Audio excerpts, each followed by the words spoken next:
And my ears are hurting. we are back with the MMMTG podcast, live and direct from the MMMTG studio, aka my apartment. We have now officially started recording in the same room. Yeah, I know, right? And we've banned the word and Tom Brady. How dare you? Anyway, I'm here, me, Mr. MMMTG, Mr. Miles, and my two associates. Hi. Well, we banned the word so yeah, you're dead. Bang. Snap. Oh my Washington. And just get up and get out of here. My other associate. Tom Brady. And also, yes, him. And my other associate beyond that. Fernly. Fernly, Nevada, the city. Wow. And my other associate, Fernando, the person. Nice. 5 people podcast. You might only hear 3 voices, Tom Brady and Fernly, Nevada. A little bit hoarse today. Little Nas X riding with my horses, Old Country Road. Anyway. Country Road. Yeah, we're topical here, guys. Anyway. See, I replaced with anyway. This is a great start. I thought of something as we were starting. We don't have a theme song or music or anything. So let's keep it that way. Can we use the NFL theme? I think I got copy strike just for doing that. I was actually thinking we can make one right now. Let's do it. Tom Brady. Tom Brady. Tom Brady. Brady. I can't. That's too Tom Brady. You guys are supposed to do something else. I really like the participation here, guys. It's really. Hey, I Looking tried. at the spoilers. That's the. You just spoiled what this podcast is going to be about. No. That is true. Indeed, we will be going through the spoilers, just like everybody else. The hype train is real. We will be going, not to Israel, but to Mythic Spoilers, the website that we look at. And we'll be going through all the cards that are spoiled, talking about them, seeing what they're going to be like, and making some guesses. And maybe a few jokes. Pre-ordered some boxes. We already pre-ordered some boxes. Actually, let's do that first. What are we ordering here at this table? I think I have the least, so I'll go first. You know, littlest flex. I got 1 box. I got 2 boxes, thinking about 2 more. Maybe 2 more. It's like, see this guy? He sells drugs. I'm just kidding. Wow. Yeah. So you got like normal work, and then you got drug seller, and on the other side table, we got the richest guy here, BMW. I'm offended. Anyway, well, how much are you ordering of Spark War? I got 6 boxes of the Taco Bell box. Well, you got What? the Xbox then. Yeah, exactly. Wait, whoa. I got. I'm lost. I am. You don't need enough Taco Bell, full obviously. You're right. I don't. I Not actually Not sponsored, by the way. that Not Taco sponsored Bell. by Taco Bell, but Tom Brady, yes. You eat when I eat Taco Bell. Full disclosure, it's out in like 30 minutes. That's pretty far away. That's pretty graphic, guys. Anyway, See, we just back at lost home, like, it's like all 10 minutes away. all 10 viewers. We just lost them for the We're bowel talking joke. about subpar Mexican food. Anyway, so as far as the news is for this podcast, you know, or the Spark has the news coming out on the 26th, same day as Endgame, same day as we see Thanos get clapped by half the Avengers and Captain Marvel. Feels bad, man. You want Thanos to not get clapped? I mean, yeah. Well, okay, that's an interesting opinion, but this is his not. hand. This is this is not. Okay, this is not a movie podcast. Although if it was, I saw Shazam. It's a great movie. Time Anyway, for a 3rd channel. but we will be talking about the news. Besides that, not too much. I know Microsynth Lattice, a few other cards like that have spiked due to the War of Spark spoilers. We'll talk about that when we get to it. Not too much else going on right now, so I think we should just dive into it because there's actually quite a few cards already spoiled. We'll just do a quick check on the premium microphone. Yep, and we are good to go. You guys ready? Yep. Yeah. I don't hear you, Tom Brady. Anyway. So I think we're not going to go in order of color or anything like that or number. I think we're just going to go in the order that they appear on the website. If you want to follow along, we're on Mythic Spoiler. We're going to go just from left to right, you know, how we read, unless you're in another country, in which case, why are you listening to this podcast? Right, up, down. up, down, left, right. Anyway, the first card is a leaked card. So I don't know if we should or should not be talking about this. We're going to get in trouble. We're going to get sued. Anyway. We don't make any money, it's fine. That's a good point. Gideon Blackblade. the new Gideon Planeswalker. It is 1 white for 4 loyalty Planeswalker, and it is the first card that's going to showcase the new Planeswalker format for this set. There is a static ability on every Planeswalker in the set. It's pretty cool. Very cool, Kanye. Thank you, Kanye. Very cool. Anyway, he's got 2 other abilities besides that. So his static ability says, as long as it's your turn, he's a 4/4 human with indestructible. He can't be dealt damage during a turn. That's Gideon. Instead of having to plus him to do that, he just is that now, which is pretty cool. He has a +1 that says, up to 1 target creature you control. It's a little bit blurry right now. Hey, when you guys up to 1 other target creature you control gains your choice of vigilance, lifelink, or indestructible until end of turn. Okay, pretty par for the course, and he has an ultimate -6 exile target non-land permanent. Yep. So with a 4 starting loyalty, in 2 turns you'll be able to exile non-land permanent. 3 if you want to keep him around, and he's always a 4/4 for you, so that's kind of cool. Pretty sauce. I think he's going to actually see quite a bit of play. I mean, the getting of the trials, the one that you had a plus to turn into 4/4, that guy saw a lot of play. You get him before that. Oh, I even saw 3 you. mana The getting before that was a mistake. That was 3 mana 4/4 is always good. Yeah, I mean, he's only a 4/4. And it's indestructible. Yeah. He'll probably be seen play maybe as a 3 of or a 4 of, mainly because I imagine he'd be a control finisher for the kind of decks. I would say He's he'd gonna be be like an annoying. aggro plan because it's like the only way to get rid of it is exiling and sack outlets, which are going to be coming in this new set mostly. A bunch of just sack removal. Well, that's what I'm saying, is that the control decks would want something like that. He's Yeah, cheap. It's pretty good. When the getting on the trials, they use that. I feel like any deck could use him. Yes, any deck. Mono blue tempo, splash white for getting black blade. Honestly, wouldn't be that bad. I think you know what? I beg to differ, but I don't want to get into that. I don't want to explain the details of why that's probably not a good It's idea. pretty sauce. Yeah, anyway, I actually think it's gonna be solid. Probably one of the higher price cards in the set. I do think it'll be mainly like a control or mid range thing because it's like one of those things where it's a cheap threat, really hard to get rid of, super efficient. It'll exile other permanents, and you can just protect it pretty easily. It's pretty good. It's like super hard to kill, and not that hard to protect. I think so. It's pretty good. Are you guys going to be playing decks with getting black blade? I mean, I am. My colors are green, green, green, and green. Wow. Did you forget green or Oh, well, sometimes you splash red. Get a little bit spicy. what about green? On those vegetables. Oh, wow. Anyway, very good. I mean, it's not too notable. No Guinea cards are notable. I mean, hopefully this is the last time they print him for a while. Because I think there's an oversaturation of the Gideon market. Nah. Yeah. Hey, okay. hey, Gideon Tribal and Modern. Just wait one day. Didn't it already happen? Didn't they do that not too long ago? Hey, but this just adds fuel to the fire. Yeah. I don't think it needed more Gideons. I think it needed cards that aren't Gideon. I think anyway. More Gideon. More Gideon. Moving right along. The next card in the order is the blue card. Jace, wielder of mysteries. What a cool guy. What a cool guy. 1 blue, 4 mana.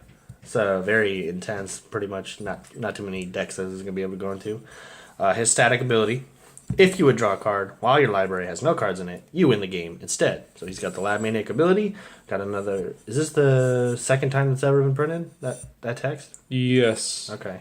And he has a +1 that says target player puts the top 2 cards of their library into your graveyard. Of their library into their graveyard. Draw a card. His -8 is to draw 7 cards. Then, if your library has no cards in it, you win the game. And he has a 4 loyalty to start. Now, that -8, I should explain. I'm pretty sure the reason they did that, they did it on a few of the other cards. They have like a weird redundancy in their abilities. I think so that if you activate the ability, that you can't get like wrecked in response. Like if it didn't say that, you're like -8 to win, and your opponent just like kills Jace in response all of a sudden. Yeah. Or if you're ticking him down for his full loyalty, you don't want to lose because you did the math wrong. So there's a little bit of weird text that seems redundant, but it's actually just so that it plays the way you think it does. Dude, is this card good? Someone will try it. People try and do self-mill decks. I don't know if this is like I'm a not standard gonna- card. I don't think so. Like, what kind of deck would even want this? Like, Standard decks might try and show up just to go around it, like a Nexus deck or something. But Nexus is already alone. You think there's a mill deck? Well, you can do Nexus loop Well, because at the end you just draw all the Nexuses. Nexus is always cancer. Thank you for the input. Sorry, I only play fun decks. Oh, that's right, all you Nexus players. Fernly's out to get you. There'll probably be at least like one random control deck doing it for the fun of it at one point, but it's like other than that, unless a deck really comes up that actually shapes to him, then Probably maybe no play at all. Maybe a mill deck. Yeah, that's why. With Psychic Corrosion or the other card. Yeah, That might work. yeah, it's There'll definitely be people playing it for fun. I just don't think it's actually going to be like top tier. I think it's going to be a great commander card. Blue, red, draw your deck. There are lots of commander decks out there that would love a second copy of Lab Maniac, and this is it. One more mana, a little bit more restrictive, but it's there. Well, anyway. Anyway, Brady just sped away. Yeah, he just left. Dang. Anyway, the next card is pretty much, I think, the marquee card of the set. The most, arguably the most powerful. The coolest one. This is Liliana, Death Horde General. That's 4 black, 6 mana for 6 loyalty planeswalker. Static ability, whenever a creature you control dies, draw a card. I believe that's Dread Horde General. What did I say? Dead Horde. You missed a letter. No, I did not. Anyway, +1. Create a 2/2 black zombie creature token. -4. Each player sacrifices 2 creatures. That's -9. Good. Each opponent chooses a permanent they control of each permanent type and sacks the red. So, 6 mana. She's going to make you a 2/2 every turn, supposedly. -4. Each player sacks 2 creatures. You get a Barter in Blood, or whatever. That hurts. -9. Each opponent chooses a permanent they control. And so you get to, Cataclysm them. They get only them. So that, I think, is really cool. She's going to draw a bunch of cards, make a bunch of 2/2s, draw you cards, kill stuff. She does it all. I think it's great. I think, some control decks in black, some mid-range decks, some Maniac with a zombie deck. It's going to be great. Yeah. I think this is going to be probably not warping the format, but it's definitely going to be, the decks in those colors are gonna absolutely love it. Mm-hmm. And you finally get to use your token. Which one? The Liliana token. The life one? Yeah. I mean, I don't think the life counters are restricted to the cards around them. You have to. I mean, you're building a Chandra and Liliana deck now. No. It has that diabolic tutor where Liliana's whispering in her ear. Yeah. The Chandra looks genuinely crazy. I said gotta get them all out of the way. We will continue. I'm gonna Yakuza chop one of my fingers off. Chop the whole hand. You said it like You're right. 3 or 4 times. Well, we will continue going to the next card. Red card. Marquee Mythic. Chandra. Fire Artisan. This is also one of the leaks, so again, please don't kill us. This is 2 red for a 4 loyalty. It says whenever the one or more loyalty counters are removed from Chandra, Fire Artisan, she deals that much damage to target opponent or planeswalker. Yeah. So that's a little bit interesting. So it's if you are going to use her ultimate, it's going to ping them for a lot. Or if somebody hits her, attacks her to try and kill her, they're going to pay the price. It essentially gives her Death Touch, the creature with the same power and toughness. Well, she can't hit creatures. She can hit planeswalkers or opponents. Okay, well still, it's going to be she can kill all their planeswalkers.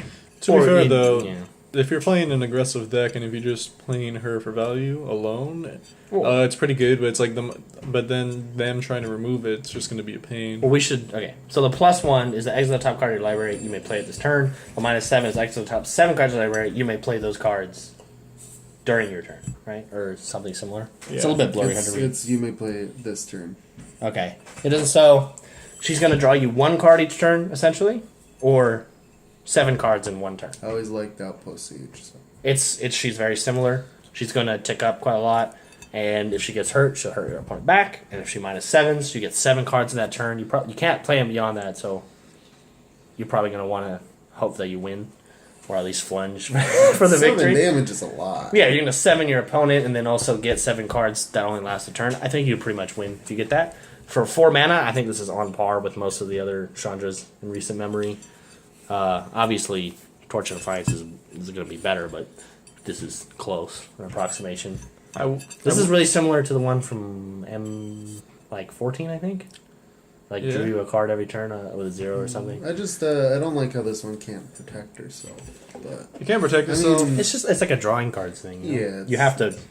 You wouldn't play this in an aggro deck, probably. No. But you would play this in something that can protect it. Range. Some green-red mid-range with the 4 mana Domri or something. Time to get 4 of them. So, I will say, though, it's like, so all the Planeswalkers we've gone over right now, but it's like the thing that I at least want to bring up for like Liliana and Chandra is like you can get to these ults pretty quickly. It's not just by doing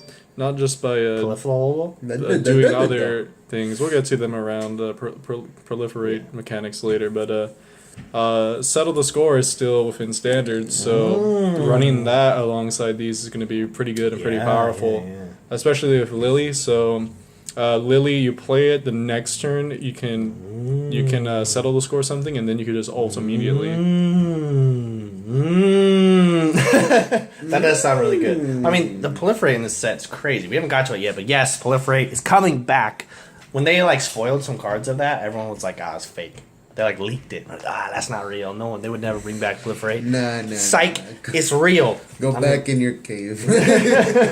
Yeah. So proliferate is gonna be really cool. All these planeswalkers and they're all gonna get ticked up. It's gonna be really crazy. Standard. It's gonna be super fun. The power has officially creeped back up from Amonkhet. It's been creeping up ever since then, but it was a weird sound I made. Anyway. Yeah. What did you just burp? Who knows? The world may never know. Thanos snapped my larynx. Anyway, Nissa, who shakes the world. 3 green. That's 5 mana on par for the Nissas we've seen recently. 5 loyalty. 5 mana, 5 loyalty. It's a good rate. Whenever you tap a force for mana, add an additional green. She straight up doubles your mana. That's great. Fernly, if you would like to read a non-blurry version of this card. So her plus is put 3 1/1 counters on up to 1 target non-creature land you control. Pretty good. Untap it, it becomes a 0/0 elemental creature with vigilance and haste. That's still a land, so She officially she protects does what herself. she usually does. She protects herself, which is good. She always do a protect. Her -8 though, you get an emblem with lands you control have indestructible, so that's sauce. Search your library for any number of forests and put them into play tapped, then shuffle your library. Okay. Now, I don't know about you, but that sounds dumb. Well, it's a little, you get all the forests out of your deck. Yeah, all and your then forests. As long as you make sure she lived, you could start turning them. Mono green wasn't annoying enough. Here we go. I mean, Mono Green was on the verge of being like top tier. Yeah. I mean, with some of the cards in this set, They can definitely protect her, too. Oh, she protects herself. She makes Yeah, she protects herself. They can protect her. And it's not like you're like missing out on having the land. I mean, No. you gotta untap it, so you still gotta use it, and she's doubling your mana. So like you like Launar Elves is out or something on turn 4, and then the next turn you have what, like 10 mana? You just drop a bunch of stuff right there. Yeah, you can. If you're playing this on like a spam. like, obviously she seems like a mono green card, but if you're playing this in like a green red deck that's like maybe splashing red, you can put Rhythm of the Wilds there. Carnage Tyrant is annoying. Fast, already. yeah. Carnage Tyrant loves this card. I'm already annoyed by it still- enough. You also still get value from using also Stomping Grounds too, so it's like you're not even That's that a big. forest, yeah. It's not that big of a drawback. I think she's really good. Ew, I think it's of the planeswalkers we've talked about, even in this past, she's like maybe number 2 or 3. The Liliana is obviously the highest impact, powerful one. Gideon's probably the one that's going to see the most play. And I say Nissa will be like close. She's going to see in that one deck. She's going to be very important.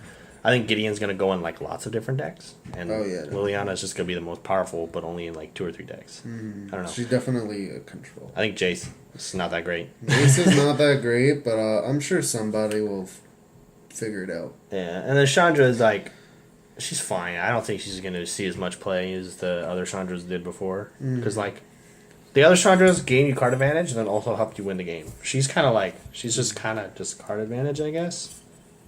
That's really it. I don't know. Well, without further ado, we will continue. We're going to go into an uncommon planeswalker, another new thing happening in this set. I really liked their art. I'll say, I remember in our second podcast we were talking about who's going to be what. We I could have sworn it was going to be Yu Meng Ling, but actually, this is a planeswalker called the Wanderer. We have no idea who it is. Yeah, Doesn't even have a planeswalker type. Yeah, I'm the Wanderer. It's just the Wanderer. So the uncommon planeswalkers in the set have the static ability, and they only have minuses, so it's a little bit weird. So it's 3 and a white for a 5 loyalty. Prevent all non-combat damage that you will be dealt to you and other permanents you control. So she stops lightning strikes and shocks and all that junk from hitting you. Or even the Chandra's pinging can't hit you or your planeswalkers. It could hit her though. So, Yeah. and she has a -2. It says exile target creature, power 4 or greater. That's it. All she does. It's pretty alright. Seems to me like a really powerful sideboard card and like nothing else. I don't see you wanting to stick a 4 mana kill 2 creatures power 4 or greater in standard. Seems bad, but the prevent all non-combat damage probably pretty good if there's like a really good burn deck. Turns off all risk factors, lightning strikes, skewers. They have to deal with this first, and if you don't minus her, just 5. That eats up at least 2 or 3 burn spells or like 1 attack step. So I think that's pretty good. It's pretty good. But yeah, there's not much to say. We don't know who it is. How do you even pronounce this next guy? That's Fubble. The next card, Fubble the Lost. This is a recurring Magic character. It's first time on a card. This is the guy from Totally Lost. That was lost. Yeah, this is the guy. He actually is on like 3 cards in this set or something, and he's actually been on more cards than I even thought. Like looking it up, we go on the Google, just type in Fubble. We'll call him Footwear. Payless Adidas. Shoe Source. Adidas. I don't know. Okay. Anyway, he's been on a bunch of cards. They like artists have been instructed to just hide him in the background, and like Statue of Denial in like a sewer grate or something. He's on Captive Audience in the audience. He's on Totally Lost. There is like one where he's not, where he's in the flavor text. There's like Humongulous is the guy is looking for him. But anyway, he's actually on a card now, which is kind of cool. He's 1 and a blue for Legendary Homunculus. He's a 1/1, so he's a 2 mana 1/1. Not that great, but it says when he enters the battlefield, draw a card. If it enters the battlefield or was cast from the library, if it entered the battlefield from or was cast from your library, draw 2 cards instead. So you play him, he recycles himself, or if you manage to play him from your library somehow, you draw 2 cards. So he's more of a commander card. Also never like really goes away. Yeah, so it says whenever he becomes a target of a spell, shuffle him into owner's library. So you can't kill him with a spell unless it's a non-targeted spell. So it's going to be something that you play in like Brago decks or decks that like to put off the top of the library, I guess. I don't know if there's any particular ones, but Standard I don't think actually wants this at all, a little bit. But it's kind of cool. It's a meme. It's totally just a meme card. They had to take a card of a character that's not a fighter and give him a magic card. So that's what it looks like. Not too much to say other than it's a meme, and it's pretty cool. Time to make a commander deck around him. He'd be terrible as a commander. You can't get him out of his library. He literally just... Well, you can put him into the library. The people will find you. Getting him out is the problem. That's the really terrible form, but anyway. Anyway, he actually got a cool art going in the background. He's like, just you can see the war against the Eternals happening in the background. He's just like, oh, where am I? I'm nervous, biting my nails. Anyway, next card, aka the first disappointment in the set. Obnub. And actually, right after it is the second disappointment. First disappointment in the set, Ob Nixilis, the Hate Twisted, 3 black for 5 loyalty. Whenever an opponent draws a card, Ob Nixilis, the Hate Twisted, deals 1 damage to that player. It's not that bad. It's like half the ult that he had before. Okay. So he only has 1 ability. He's uncommon. What's that ability? Destroy target creature. Alright. You're going to kill 2 creatures? Pretty good. Yeah, Wait a pretty second. good. There's some more text at the end of that. What's the text at the end of this ability? Yeah, that's it right there. Anyway. What is the ability? Its controller draws 2 cards. And Yay! I paid 5 mana for this. So you have an ability. You get to kill their creature, and they take 2 damage, and they get 2 cards. I feel like you gotta pair it with Liliana, where you make 2/2 zombie, and then you kill it to draw 2 cards. Okay, so like yes, you could use him. You to, have to though. There's nothing else you can do. You can like blow up your own creatures. In that case, you would draw 3 cards. but still, he's like incredibly dumb. It's like you either blow up their creatures and give them cards, or if you want to draw cards, you have to blow up your own creature. It's like a lose-lose scenario. It's a lose-win. And I feel like no matter what, you're kind of... They lose a creature, they take 2 damage, and they draw 2 cards. Yeah, but it's like, I would love that. Yeah, I do. You're casting, like, Read the Bones on your opponent for no reason. And yes, you're going to blow up probably whatever their good thing is. And probably you would play this in limited. Like, you can get gas if you need it, kill something weak, and then, or you blow up whatever their best thing is and hope they draw lands. But, like, this card's... Like, in limited, you'd mill out pretty quickly, too. I don't think that's not even really the issue. It's just not good. It's not like, good. Honestly, I feel like the best line of play with this is if you're in limited, try and gum up the board, play him out, and then just not use him until either you need a creature or you really need to get rid of their creature. But like, what kind of planeswalker do you want to play out and then not use like intentionally? The lady who prevents damage, duh. The Wanderer, you the character are the Wanderer. They said that on April Fool's Day. They're like, who is it? Is it Emrakul? It's you. Everyone's like, nah, man, it's you. It's like, everyone's like, really? It's like, it's April 1st, dude. Anyway, he's pretty bad. That's our first disappointment of the set. And the second disappointment of the set, Tibble, Rakish Instigator. That's right, Tibble is back, baby. 2 and a red for a 5 loyalty. Wow, he actually has a lot of loyalty this time. Wow. Your opponents can't gain life. No. Alright, that's actually not that bad. -2, create a 1/1 red devil creature token. When this creature dies, it deals 1 damage to any target. Why is this a -2? Why is it a -2? Make this a -1 and it's alright. If -1, it'd be actually a good card. -2, it's like, what? Stop. So he's like a really... Wasn't there a card from Shadows that made 2 devils, like Dance of Devils or something? Yeah. It was like 4 mana and you made 2 devils or something. This guy is 3 mana and he makes 2 devils over the course of 2 turns. And that's that's all he does. And they can't gain life, I guess. Every once in a while you might stop your opponent from gaining life, but like all they gotta do is kill him and then you just feel sad. because it's not like the Mastodon where it was a creature. Like this guy's a planeswalker, you can hit him with their opponent could probably kill it a lot easier. You can burn it, you can attack it, you can just straight up and destroy all you it. got out of the deal was 2 devils And a waste of your turn 3. Yeah, he's probably like a sideboard in burn against like the decks that play life game like Revitalize and stuff like that. Because I've been playing that on Arena a lot. I have burn decks because it's the easiest to put together, and it's like when you go against Revitalize, it's pretty much unwinnable. Like if they just gain enough life, you start dumping your hand, and then all of a sudden they're still at 20 or around that, and you're like, okay. But if you get a Jam Tybalt out, it's probably fine. But other than that, it's like he had a real chance to redeem himself, and he didn't get like necessarily terrible. He just got not good though. He just kind of is like, oh right, yeah. He's like a sideboard card, and you might play him in limited. Although this format seems like it's like so saturated with planeswalkers that like you probably wouldn't play every planeswalker you get. You would play like maybe a planeswalker if it's in the colors of the other cards you have. But I don't know. I want to play like 2 of the next one. Oh, anyway, thank you for the transition. Vivian, Champion of the Wilds. This is a good planeswalker. 2 and a green, 4 loyalty. Vivian, you may cast creature spells as though they had flash. That is It's awesome. pretty sauce. +1 until your next turn. Up to 1 target creature gains vigilance and reach. That's pretty good. -2, look at the top 3 cards of your library. Exile 1 face down and put the rest on the bottom of your library in any order. So as long as it remains exiled, you may look at that card and you may cast it as if it's a creature card. Or if it's a creature card. Yeah. So she gets all your spells, all your creatures flash, which is nuts. And she looks for creatures. She gives your creatures vigilance and reach, which is like, I mean, it's alright. Vigilance is okay.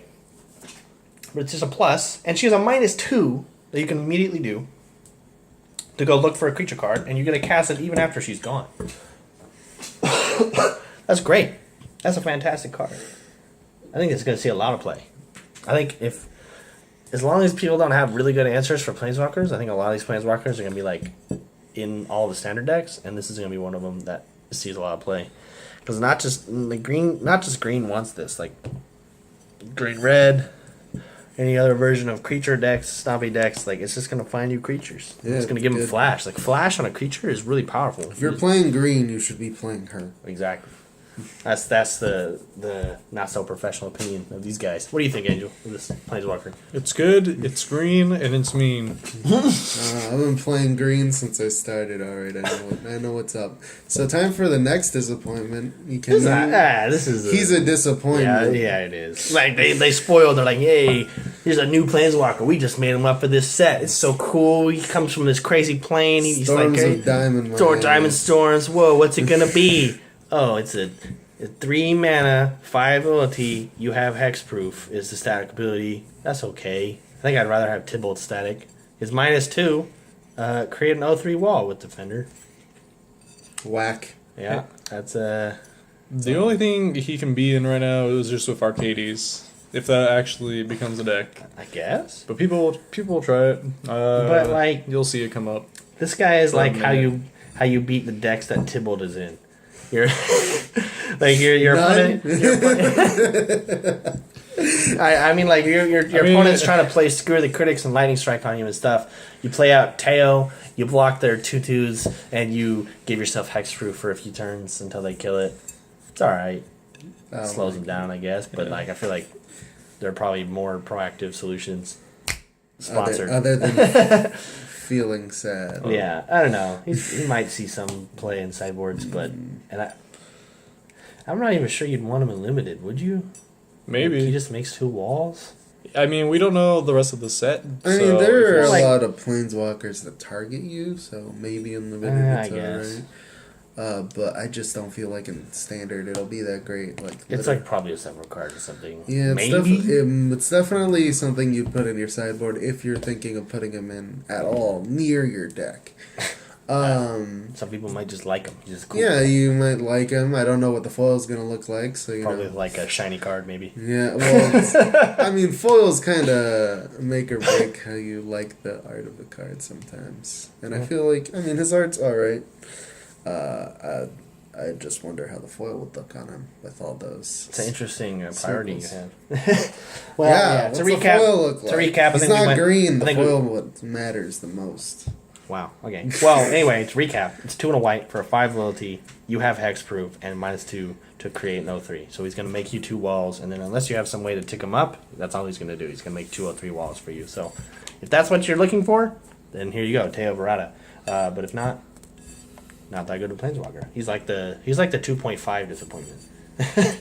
Anyway, Augur of Bolas is the next card. This is a reprint, old card. 1 and a blue. For 1/3, when it enters the battlefield, look at the top 3 cards of your library. You may reveal an instant or sorcery from among them and put it in your hand. Put the rest of the bottom of your library in your order. It's there. It's 2 mana, 1/3. That flavor text. It's a Merfolk, but you wouldn't put this in the Merfolk deck because they don't really run that many. You'd run it in Wizards. I don't Would know. you? I mean, if you're just playing ETB Wizards with Naban, I guess you might be able to snag at least 1 card with it, but it's like probably not as good as it was when it was in standard before. But it's some people might play it. I don't think it's actually going to see any play that matters. But yeah, without any more to say about Flavor text. there's no future save the one my master wills. His master is Tom Brady. He's gonna. He's trying to get that. He's gonna make the Super Bowl. Only the Patriots playing it. They play against themselves. Yeah. Anyway, next card. I'm just saying that's like basically Thanos. Because Well, yeah, this set is obviously yeah. it's Endgame. It's Infinity War. It's Endgame. It's both of them. They're literally releasing it on the so same blatant. day. The pre-release is on the same day. The pre-release is on the 26th. The movie comes out on the 26th. It's the same exact thing. So, the next card, Davriel, Rogue Shadow Mage. He's a character from the books. So this is his first time appearing on a card or even referenced in the story at all, besides the book. He's Davriel, Rogue Shadow Mage, 2 and a black for 3 loyalty. So I think the worst loyalty so far. But he says, at the beginning of each opponent's upkeep, if that player has 1 or fewer cards in hand, Davriel, Rogue Shadow Mage deals 2 damage to them. So he's a rack. Yeah. He's a I didn't hate rack enough, and now there's a planeswalker. He's a 3-mana new rack, and he has 3 loyalty, and he has a -1. Target player discards a card. So ideally, you make them discard 2 cards with him over the course of 2 turns, and then for the rest of the game, he'll probably hurt them for 2 damage a turn. So if that's what you're doing, he's fine. I don't think he's going to be a standard card, but he might slot into modern a little bit. I know that in standard there are some discard hand decks that are out there. I could imagine it does see some play, especially if Nicol Bolas by its side, the Ravager. People will try it. For sure, people are going to try Yeah. everything, but is that going to be good? I don't really think so. I don't think any of these uncommon planeswalkers are going to see anything besides like maybe sideboard play or fringe like tier 3 stuff. If you're looking for the good uncommon planeswalkers, this is probably not it. I think it would slot into modern pretty well though. Well, not much more to say about Davriel. I like the next card. Kranko, he's back. Our old goblin mob boss. He got a face. He got a face, that's right. He got like a weird puffed up face now. He's a goblin. He's a You can't expect much from him. Kranko, 10 Street Kingpin. 2 and a red for a 1/2. Whenever Kranko 10 Street Kingpin attacks, put 1/1 counter on it. Then create a number of 1/1 red goblin tokens equal to his power. So he's a 1/2. The first time he attacks, it becomes a 2/3, and you make 2 goblins. The next turn, it becomes a 3/4, and make 3 goblins, and then a 4/5, 4 goblins, so on and so forth. And if you can buff him for some other way, he'll be even bigger. Collision Colossus or something. Wow. You play him on turn 3, turn 4, you attack. He'll have 6 power. He makes 6 goblins. That's kind of cool. You can turn your pump spells into goblins.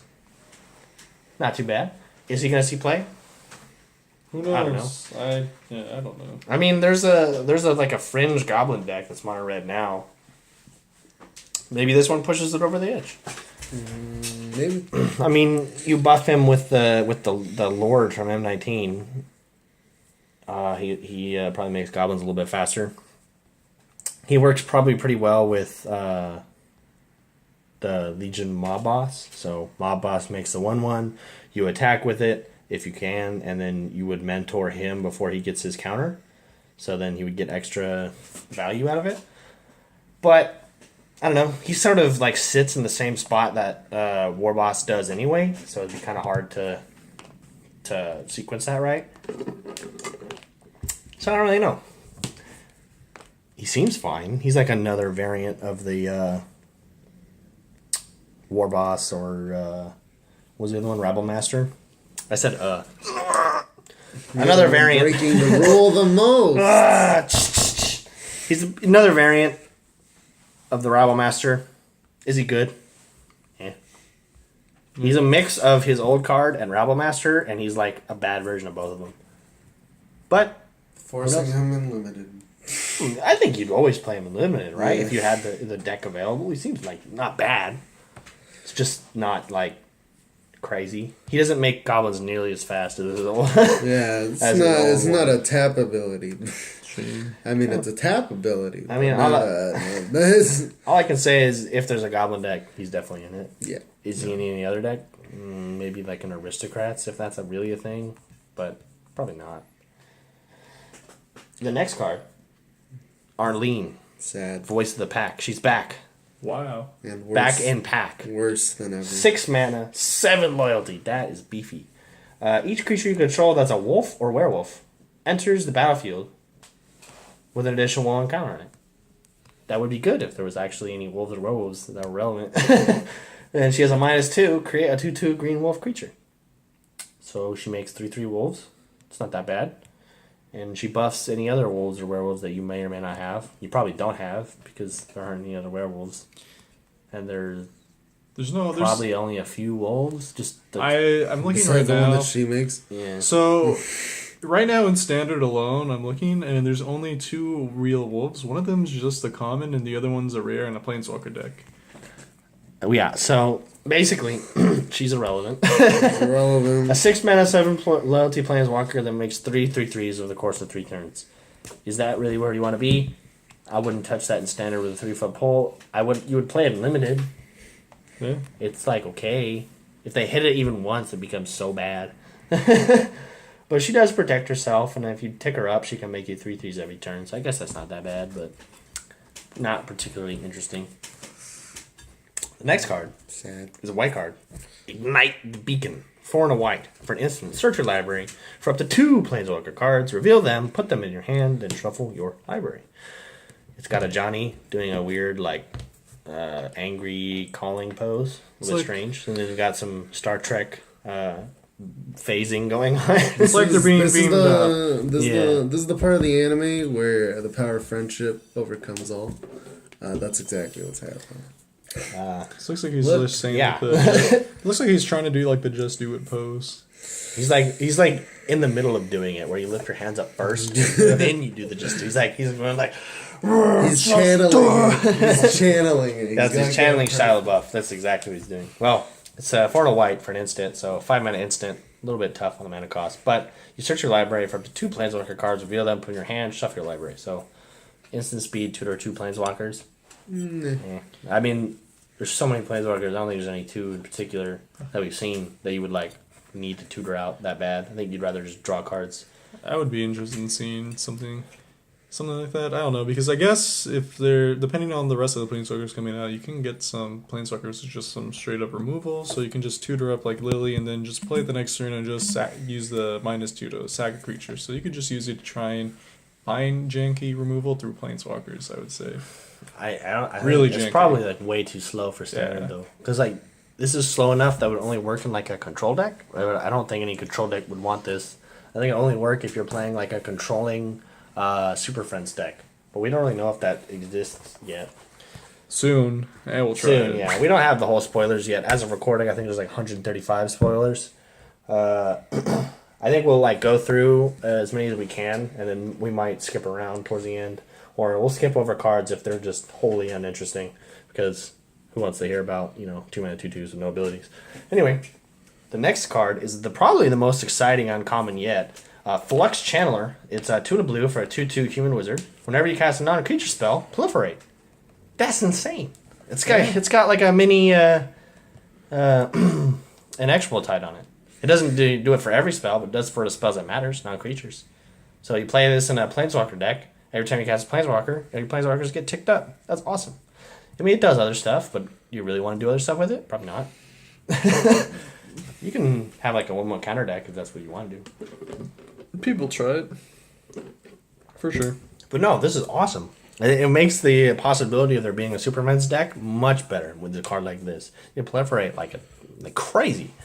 You got all these kind of Planeswalkers. That's probably why they made the Planeswalkers of these in this set not as powerful, because they're making it so easy to get to them. Yeah. What I was thinking is that you can take all this proliferate, and at least for a little while, you can do the good Planeswalkers with them, like Old Vivian. Old Vivian, the Tezzeret. You have Burping a little bit. You have Araska, Relic Seeker. You can reduce them to 1 life. Exactly. There's a lot of really good ults before this set that you could exploit. Like, you don't want to exploit these Planeswalkers for their ults, but you want to exploit the ones that are in standard right now. So there's going to be a little bit of a twilight zone before in these next, like, what, six-ish months before the old sets rotate, where you can probably have quite a bit of fun with some sort of Super Friends deck. I did it again. I did it like 6 times. Mm-hmm. Tom Brady is choking me out. Don't worry. The next card, Dreadhorde Invasion. This is the Eternals coming from Amonkhet invading Ravnica. This is a little bit of a weird Bitter Blossom. Yeah. They're bringing it back in a really, really, really weird way. So it's 1 and a black for an enchantment. At the beginning of your upkeep, you lose 1 life and amass 1. Amass is the new mechanic for the bad guys, where you put a 1/1 counter on an army you control. If you don't control an army, you create a 0/0 black zombie creature token first. So if you don't have a zombie token, you're going to make one. If you do have one, you're simply going to put a counter on it every turn. So you're not making a different 1/1 every turn unless your 1/1 is dying. But you got to make your guy bigger. And it also says, whenever a zombie token you control with power 6 or greater attacks, it gains lifelink on a turn. So if you have other amass cards, or if somehow you get this up to 6 on its own, you could attack and gain all that life back. And if they kill it, it'll make a new one, and you start over again. Is this good? I don't know. If you got our Aristocrats deck, it's probably great. It's probably the same exact thing as Bitter Blossom in that case. I mean, if you're playing Aristocrats and you have other amassed cards, it might be even better. But if there's no Aristocrats deck, this is just a really, really bad version of it. But I still think you'll see some play. Yeah. What's up? I was gonna say I might try running it if I do a Super Friends deck just for any blockers because it's just a creature in the long run. The only downside, it's just that one token. Because other than that, Amass seems like. I wish that you had the choice to keep making more zombies. Yeah. Instead of having to buff the one if you already have it, but I mean, you might be able to cheat and get some other army, like quasi-duplicate or something. Yeah. Make an extra army artificially and then choose. But other than that, there's not that much to do with it. But we will see. It could protect planeswalkers. It could make its own aristocrating. But other than that, probably not that much. Well, the next card, Neheb, Dreadhorde Champion, 2 red for a 5/4 trample. That's a good rate right there. Whenever Neheb Dreadhorde Champion does combat damage to a player or planeswalker, you may discard any number of cards. If you do, draw that many cards and add that much red. Until end of turn, you don't lose mana. You don't lose this mana as steps and phases end. You hit it if you can hit them, which you almost certainly will be able to. You can discard any number of cards, not your whole hand. Any number of cards. It could be your whole hand. It could be one card. It could be no cards. Any amount. You get that many cards, and you get that much mana. That sounds to me like an awesome deal. Oh, it does. You get stock up on lands that you don't need, hit them, and then just dump your hand and get more mana and just go crazy, go stupid. I think this one's gonna be great. I mean, if there's like a green-red creature deck, which I'm probably gonna be making. You get this blue Minotaur. Yep. Yeah. I think it's great. Suss some things out. You can play. You do this. You discard a bunch of cards, and you hope you draw that red X spell that deals damage, and then you play something for free. Equal to X. I forget what it's called. What is Oh, it? Electro Dominance. Yeah, you Yeah. play like Electro Dominance or something. You dominance them and then play something else that you Big true. creature or planeswalker. You can play Chandra. That's pretty good. Unfortunately, you can't play anything with haste with that mana, but you can play with something else and wait for it. Yeah. So essentially, it's going to be. I don't think this gets slotted into the mono red deck, not yet at least. But it might be a sideboard card. But for the green red creatures deck, this is going to be awesome. It's going to give them the card selection that they need, and it's going to give them some extra mana to ramp stuff out. 4 mana for a 5/4 trample. It's a really good card. Yeah, there's a lot of good creatures in the set too. Yeah, I think they said that they're upping the power level of the set. So a lot of the cards are a lot more powerful than they were in the past few years. I feel like creatures in general haven't been that great lately. Like they've been except there have been like 2 or 3 that are too good. that and are a bunch too of bad good, ones. and then there's a bunch of bad ones that you don't really. There's like Carnage Tyrant and Carnage Tyrant, and then there's there's like Phoenix, and then like everything else is irrelevant. there's like both the Phoenixes and there's Carnage Tyrant and there's a bunch of garbage. It's not garbage, but it's just not as good. It's not as good as those things, and it just kind of makes the format shift towards it. Well, anyway, Kind of sad. the next uncommon planeswalker, what I think is one of the good ones, simply because of the art, Jiangyangu. I'm not sure if I pronounced that right. I hate this card. You want to know why? What? Because you can't play Mawu with it. Because it doesn't make Mowu. Yeah, it doesn't make Mawu. He's got him in the background. Mawu better be a legendary creature. And He is. I'm gonna cry.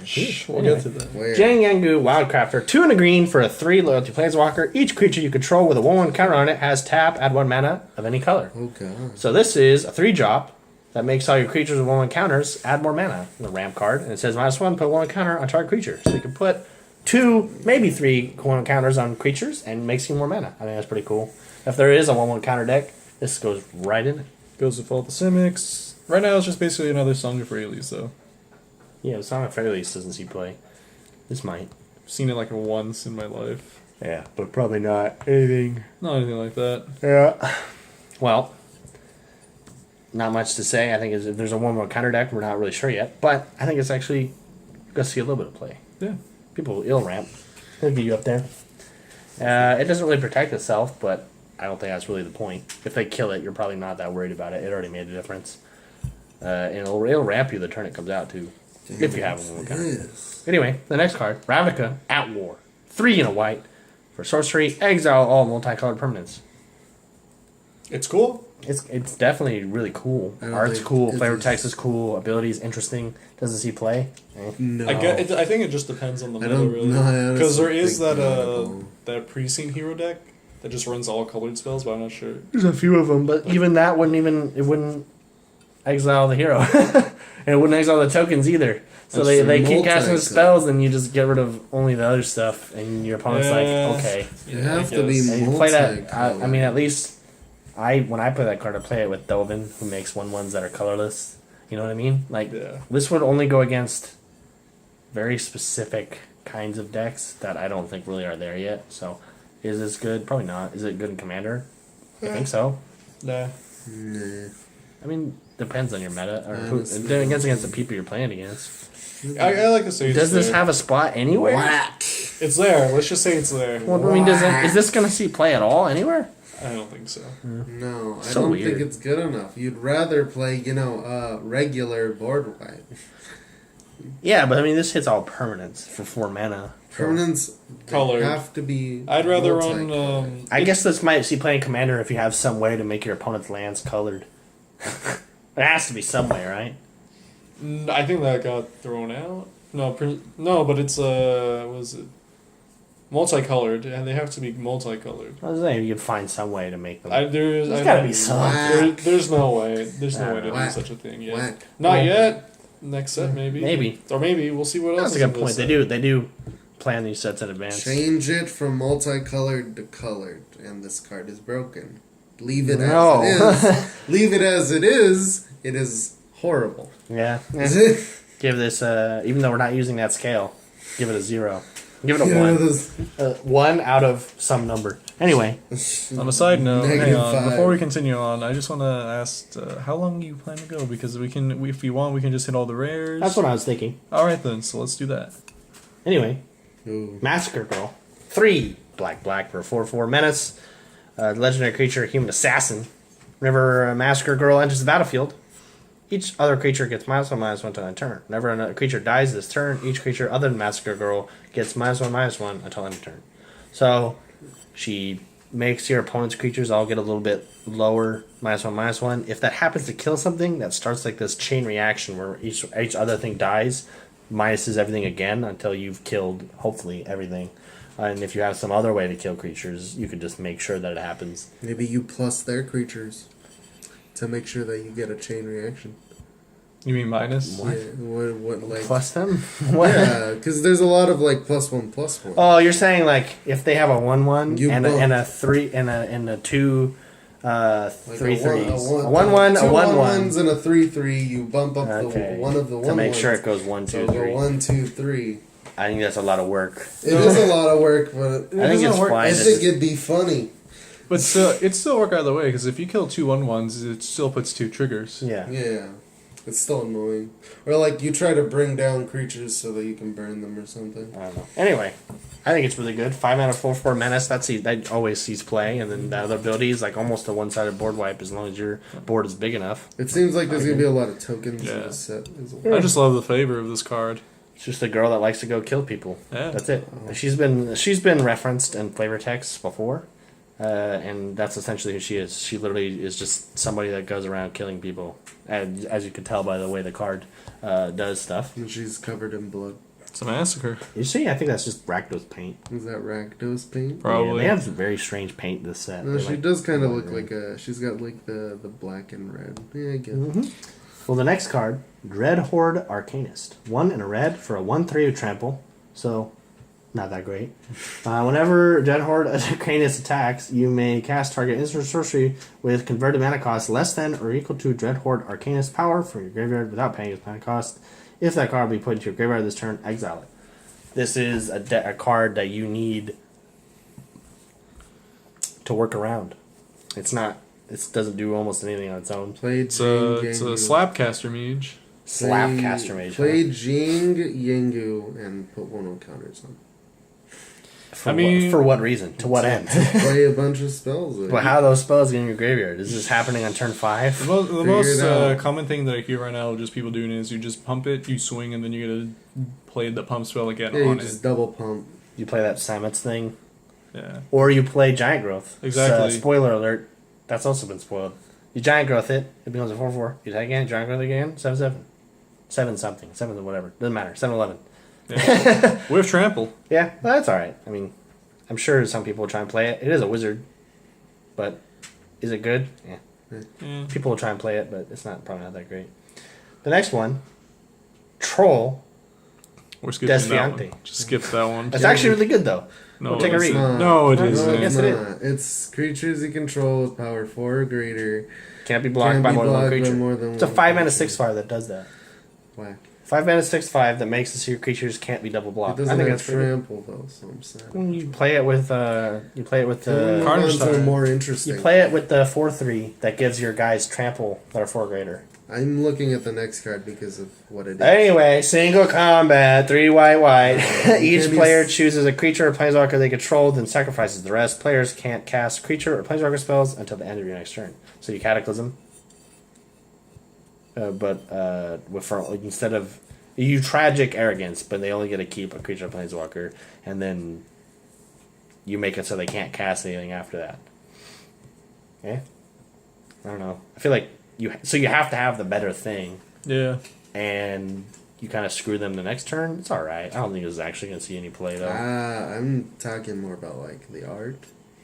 Oh, it's Soren obviously got out of the rock, and he's as we speculated, he is not. He's not very friends with her. happy at He the is moment. actually very mad. So they are fighting each other in this weird end game scenario where the whole world is ending and they can't leave. Instead of trying to help or settle their differences afterwards, they are just trying to kill each other, which is very mature for ancient planeswalkers. But whatever.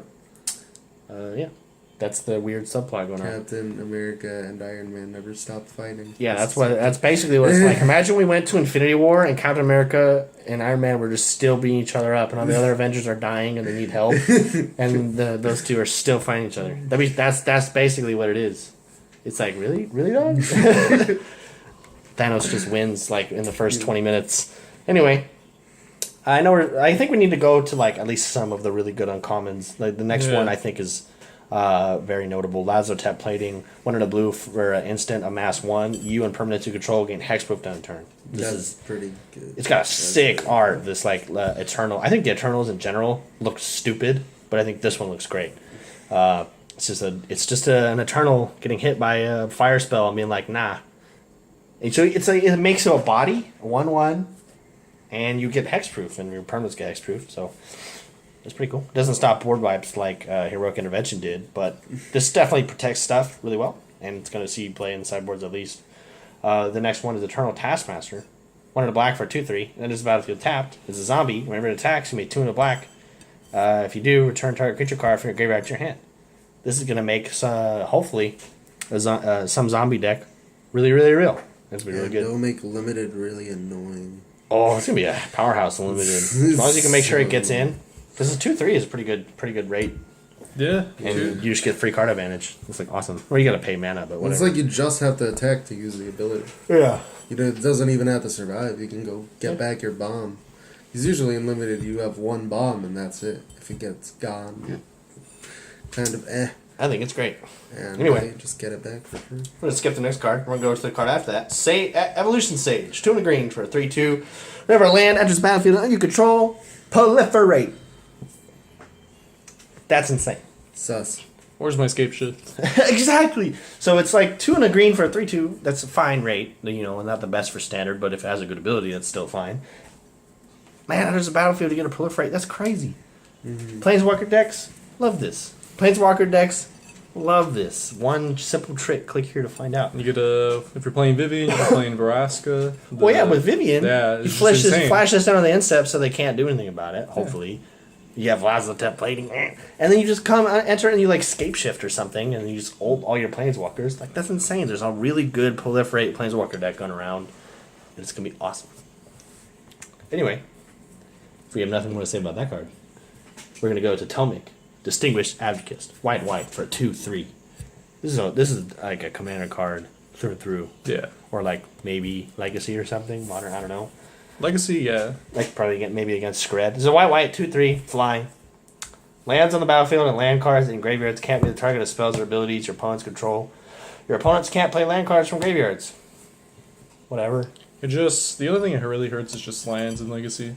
In like standard, it does literally nothing. It's a 2-mana 2/3 flying human. If that's really what you want.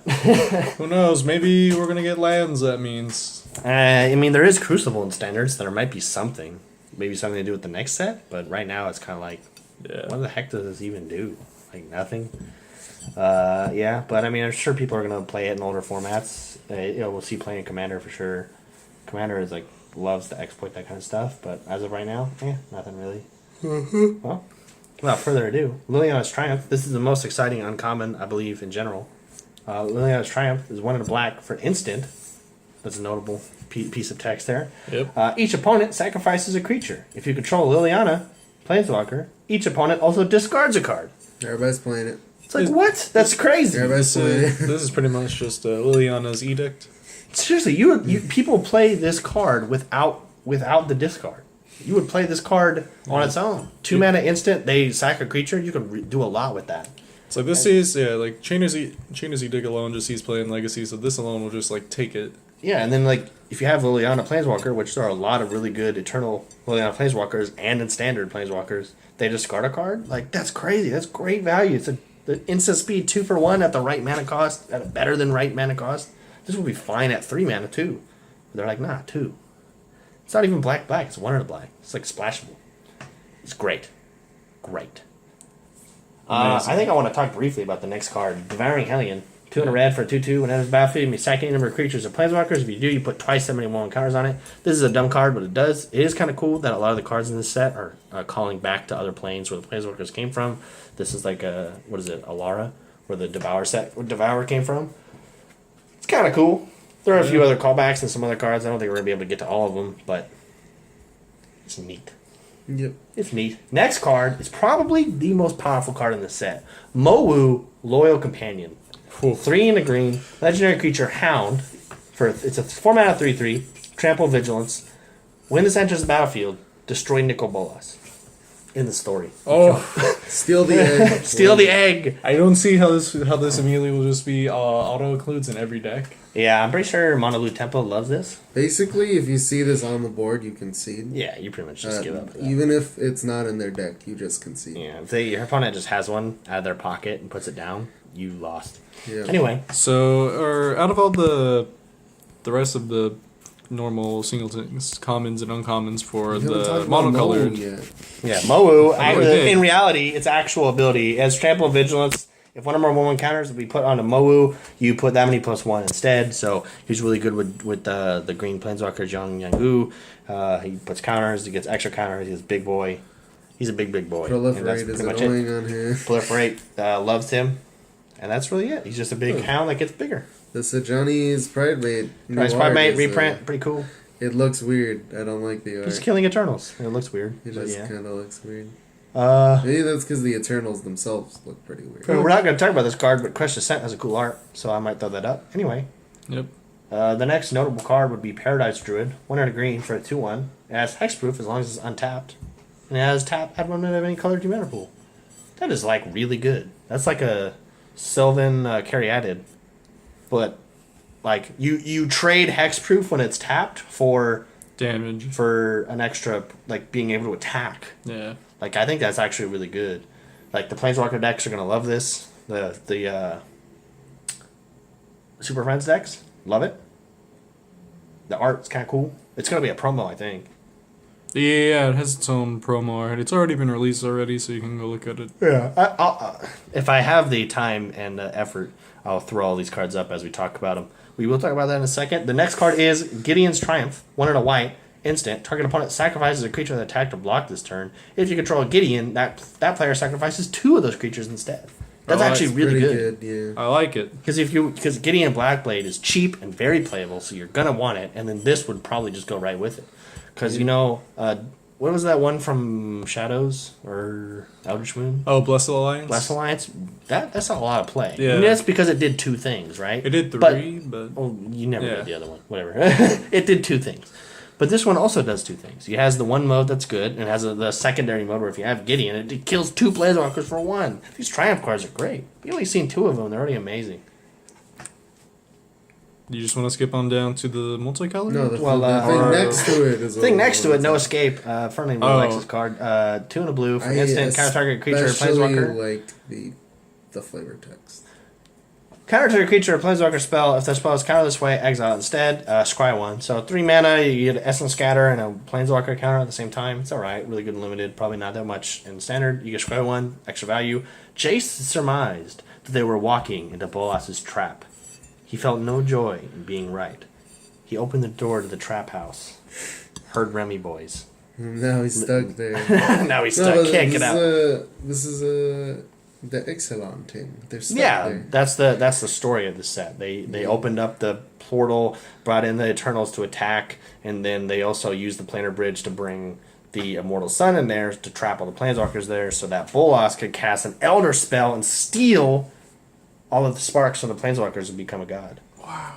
Yeah, that's the story in a nutshell, in a quick 5 seconds. Now we're going to keep scrolling for a little bit. We would love to talk about all the cards because there's a lot of flavor and power, but we're going to try and just talk about the most powerful and important cards. If you really think that a lot of these cards are really cool and important, go on mythicspoiler.com. We're not sponsored by them, but they usually have everything. That's what we're looking at. That's what we're looking at. They have everything. I'll just put a link to it in the description. Other notable cards: Grateful Apparition, 1 and a white for a 1/1 flying spirit. Whenever Grateful Apparition deals combat damage to a player or Planeswalker, proliferate. It's Thrumming Bird, but better. It's a white Thrumming Bird that actually dings if you hit a Planeswalker. So that's great. It's going to be amazing in any Planeswalker deck. Going down a little bit. As far as cards that are going to see play, I think Bloom Hulk might. In the Planeswalker deck, it's a 3 and a green for a 4/4, common. When the ETBs proliferate. If you hear those sirens, they're going after Angel. We found out he had a Lexus instead of a BMW. Yeah, you're a licensed BMW mechanic, and you're working on a Lexus? Hey, man. That's against the law. So if there's a Planeswalker deck, this is just a decently costed beater that proliferates. That's kind of exactly what you want. I actually think, even as a common, it'll probably see play. Wow, those sirens are very timely. Pretty annoying. That one's a good one. It's 1 mana. The next notable card, probably Giant Growth. Everyone knows what that is. It's got a picture. It's got a picture of Mowu being big boy. Flavor text: sometimes Mowu is content to gnaw on a bone. Sometimes he wants to be a big boy. That's the whole skeleton. Anyway, what you got over there in the yard, Mo? it's just an eternal. The neighbor again. The card that Fernly really wants to talk about, Kaya's Ghost Form. You want to read this one? Enchant creature or planeswalker you control. When enchanted permanent dies or is put into exile, return that card to the battlefield under your control. Well, that's annoying. It's like pretty much no matter what, you get it back. Yeah. It's actually pretty good that you can put it on a Planeswalker because you could just ult the Planeswalker and you immediately get it back. And start using it again. I don't know if people are gonna play it, but it's annoying. I think it'll see play because no matter how the Planeswalker gets taken out, you still get to do it. And you don't have to put it on a Planeswalker. You put it on your. I think it's super versatile. If there is a multicolored Planeswalker deck, that this is going to be in it. And it's going to be great. It's definitely going to see play in Commander. And you can protect your combo pieces, whatever you need to do. Mm-hmm.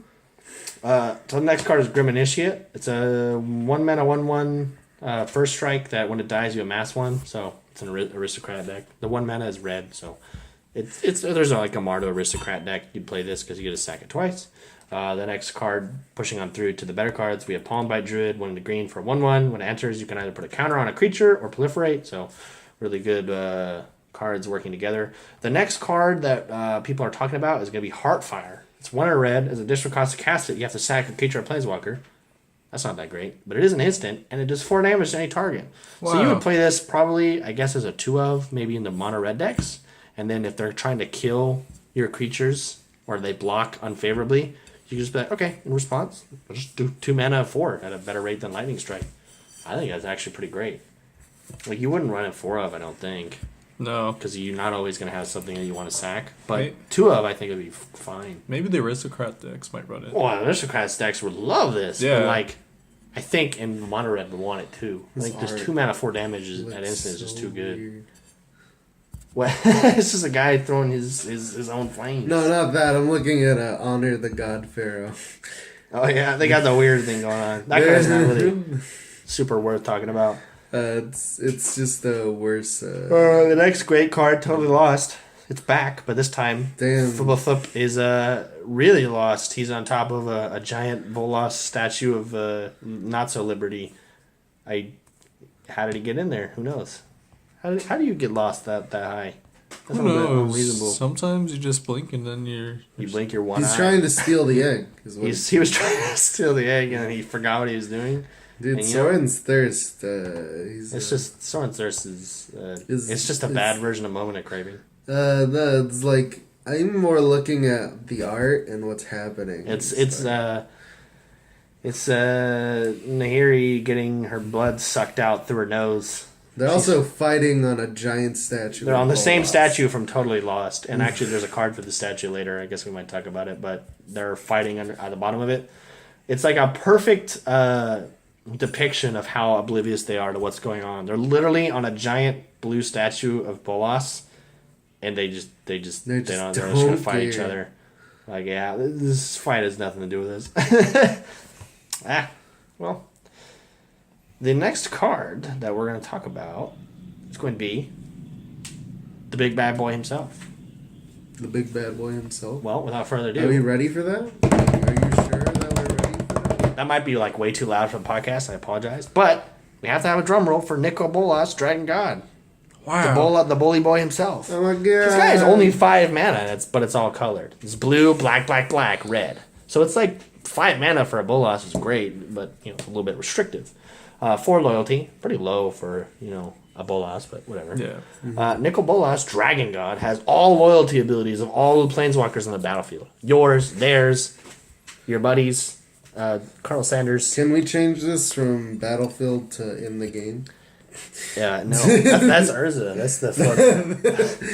Well, at any rate, 5 mana for 4 drop that has even just that has the other loyalty abilities is great. Like you'd play that. Yeah. Especially in a Super Friends deck. And he has 3 other abilities. He has a +1. You draw a card. Each opponent exiles a card from their hand or a permanent they control.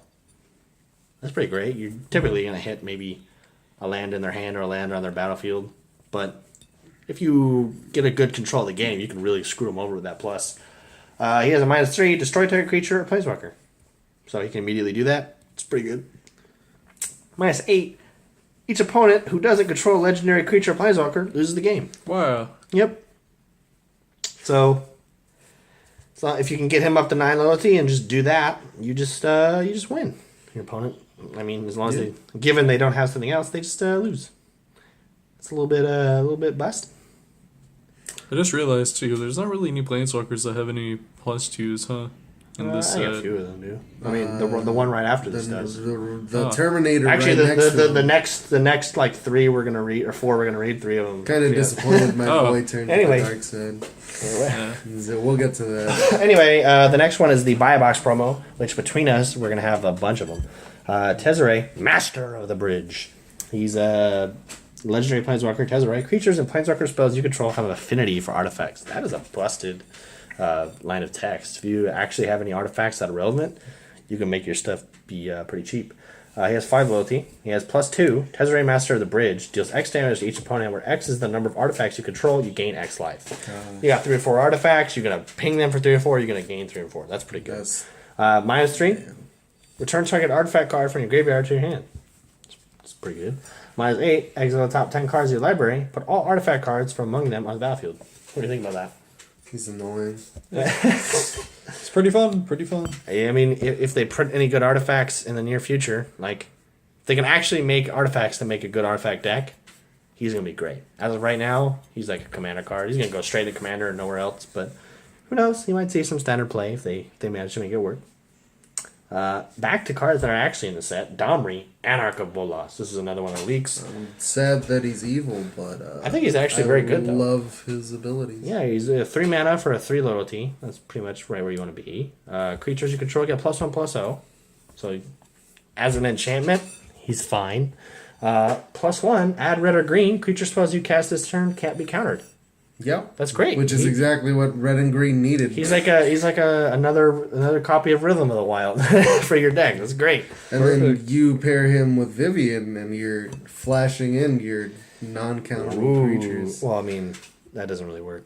Oh, that's right. I mean, you can do it. You can do it during combat or whatever you want. You can't do this during combat. You can. Vivian. Oh, you're saying like on your turn. I thought you meant there. Okay, Yeah, anyway. your turn. Yeah, Your you make a mana, you cast a spell, and your stuff can't be counted as turn. Pretty cool. -2, target creature you control, 5-star creature you don't control. So, he's going to give you mana, he's going to make your spells can't be countered, he's going to fight creatures for you, he's going to make your stuff plus. That's pretty cool. Fight. Fight, kiss. Kiss. Mr. Angel, are you going to be playing with any Domri, Anarch of Bolas?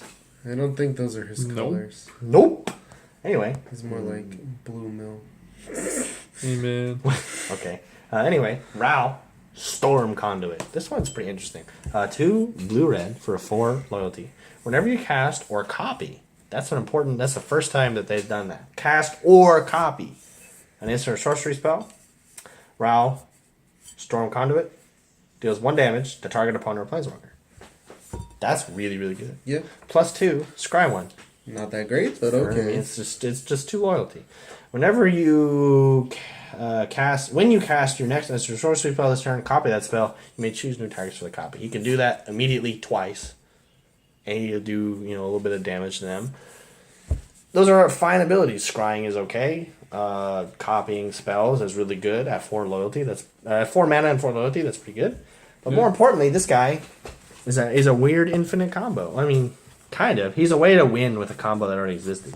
So all you gotta do is cast expansion on an expansion and keep expanding them. And then you just kill your opponent. That's it. The Big Bang. Like you cast in one of any spell, it doesn't matter, or your opponent casts one of any spell, it doesn't matter. And if you have 2 expansions, you just win. Because you expansion copying that, and then you expansion copying expansion, and you just keep targeting the expansions with each other. And he says whenever you copy a spell, you do a damage to your opponent just dies at some point. It's pretty nice, and they just printed a combo. Yeah, they made a combo that existed before that did nothing. Now does Lethal. lethal. So that's pretty cool. I'm sure somebody will be playing it. The next card has already been spoiled. Sorin, Vengeful Bloodlord. Can we get him in foil? Yes, I want him in foil. I'm sure one of us will get him. Hopefully. We're buying all them boxes. Sorin, Vengeful Bloodlord, 2 white, black for a 4 loyalty. As long as it's your turn, creatures and planeswalkers you control have lifelink. That's great. Wow. That's great. Very I mean, cool. I think you would play that on its own. But he also has abilities, which is cool. +2, he does 1 damage to target player or planeswalker. I mean, he might be able to finish off an opponent's planeswalker, gain you life, or ting them. It doesn't really matter, but it's a +2, so you like it. -X, return target creature card with converted mana cost X from your graveyard to the battlefield. It becomes a vampire in addition to its other types. That is crazy. He's got a +2.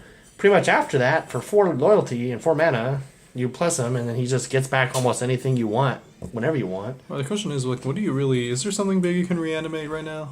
Carnage Tyrant. I mean, you don't care about that, really. Why not? You're giving it lifelink. Jeez. Wow. I guess that's fair. You're giving us lifelink hexproof. Can't be counted. That's pretty good. I like how his plus gives you, like... any creature with a Enchanter good too. ETB, Yeah. you just do. It's just like I anything. don't know. You play this guy and make an Abzan deck. Yeah. Play him with a Johnny. It'd be kind of cool. That's gonna be really. Anyway, we have the next card, Teferi, Time Raveler. 1 white blue for a 4 loyalty. So 3 mana, 4 loyalty. That's great. Each opponent can cast spells only anytime they could cast a sorcery. Wow. You just basically play this against control, and you made them cry quite a bit. They can't counter your stuff anymore. And you get to play the game. Yeah, you get if you can sneak this in before they can have counters up, or if you sneak it in with a spell pierce right on turn 4, your opponent almost has no recourse. +1, until your next turn, you may cast sorcery spells as though they had flash. It makes your spells even better. -3, return up to 1 target artifact, creature, or enchantment card to its owner's hand, draw a card. Wow. So the -3 is just for utility. Just, get rid of whatever their threat is, and then you just draw a card. That's awesome. this card is great. I think it's going to be worth quite a bit of money. It's going to see you play almost everywhere. Just when you thought one Teferi was enough. Yeah, you thought one busted Teferi was enough. This Teferi, it's crazy. Well, I mean, there's 3 busted Teferis. There's 4 of them. Every Teferi card is busted, then you stop printing them, and then you kill him now. Yeah. That's probably not going to happen, because he looks like Idris Elba. Everyone loves him. Anyway, Johnny, the Grey-Hearted. I really like the art. He's holding one by its skull. This is like a little doll. 2 green-white for a 5 loyalty. Creatures you control have vigilance. +1, you gain 3 life. Alright. -2, put a woman counter on each creature you control and a loyalty counter on each other planeswalker you control. That's pretty good. Yep, so the plus, I mean, it doesn't do much. But Giving your the creatures minus- vigilance is not... Giving your creatures vigilance is probably just how it protects itself. So it's not going to protect itself on its own, but if you have a creature, it'll help you out. +1, it's kind of worthless, but I mean, he does get 6 loyalty that way. And -2, you just get a buff all your other planeswalkers and creatures. So I think he's actually going to see quite a bit of play just on that. I mean, if there's a planeswalker deck going on, you would use him there. Yeah. And if you have a creature, if there's a woman counter deck that actually works, you're going to love him in that. It's going to work well, too, if Was it Jing Yang Yu? Maybe, yeah. Yeah, I mean, 'cause they're it's just- similar colors and they'll work together. Buff your whole team. Now they can make mana. Pretty good. Yeah. The next card is a little bit interesting. Yeah. Something to do with the story that we don't quite know yet. It's a it's a Wubberg, white, blue, black, red, green. So 5 mana for a 6/6 flyer. Niv Mizzet, reborn. He's I don't know, something happened to him. He did something in the last set, and he became a multicolored magical dragon. Says when he enters the battlefield, reveal the top 10 cards of your library. For each color pair, choose a card that's exactly those colors from among them. Put the chosen cards into your hand and the rest in the bottom of your library in random order. So he's going to just draw you a bunch of random cards as long as you're in a weird multicolored deck. Yeah. Super strange. He's like definitely going to be a crazy commander card. People are going to eat him up. He's going to be worth a bunch because he's a new 5-color commander and he works well with 5-color commander. In standard, probably if there's like a 5-color Superfan deck, but I assume any Superfan's deck is not going to be 5-color. So I don't think you're going to see too much of him in standard, but in commander, he's going to be worth a bunch of money. And I'm sure if you can find foils of this, you need to grab them. He's gonna Oh, worth a lot of definitely. money. Yeah. They also probably look pretty good. Yeah. And there's not too much to say about that other than it's one of those crazy commander cards. It's like Joda. It's like, of course, you're never going to see this in any constructed format except in Commander. You're going to see him all the time in the crazy 5-color decks. It's just that card for this set. The next card is, I guess, Razalesk or something like that. Apex Hybrid. 2 green, green, blue for a 4/5 human mutant with flying and trample. So 5 mana, 4/5 flying trample. That's not that bad. Green, blue, whatever. When it enters the battlefield, you put 2/1 counters on another target creature. That's cool. You buff something else. Yeah. When he dies, proliferate, then proliferate again.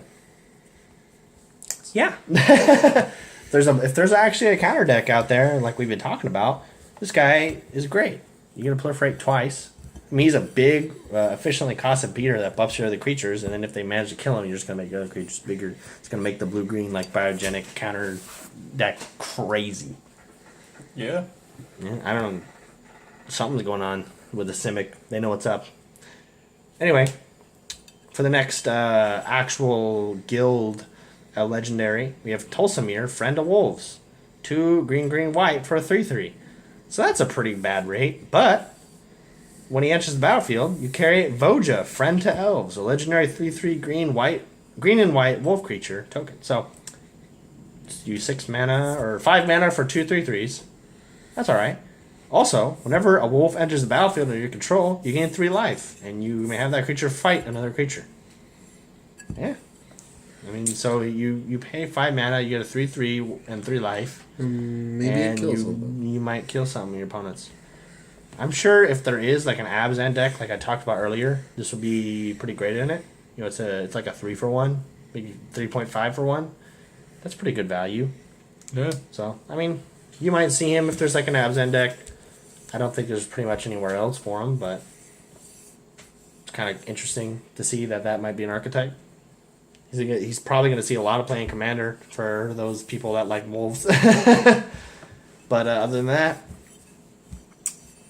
that's pretty much it. Yeah. Yeah, so there's a few more multicolor cards going on. We have Dreadhorde Butcher. He's a 2-mana 1/1 with haste.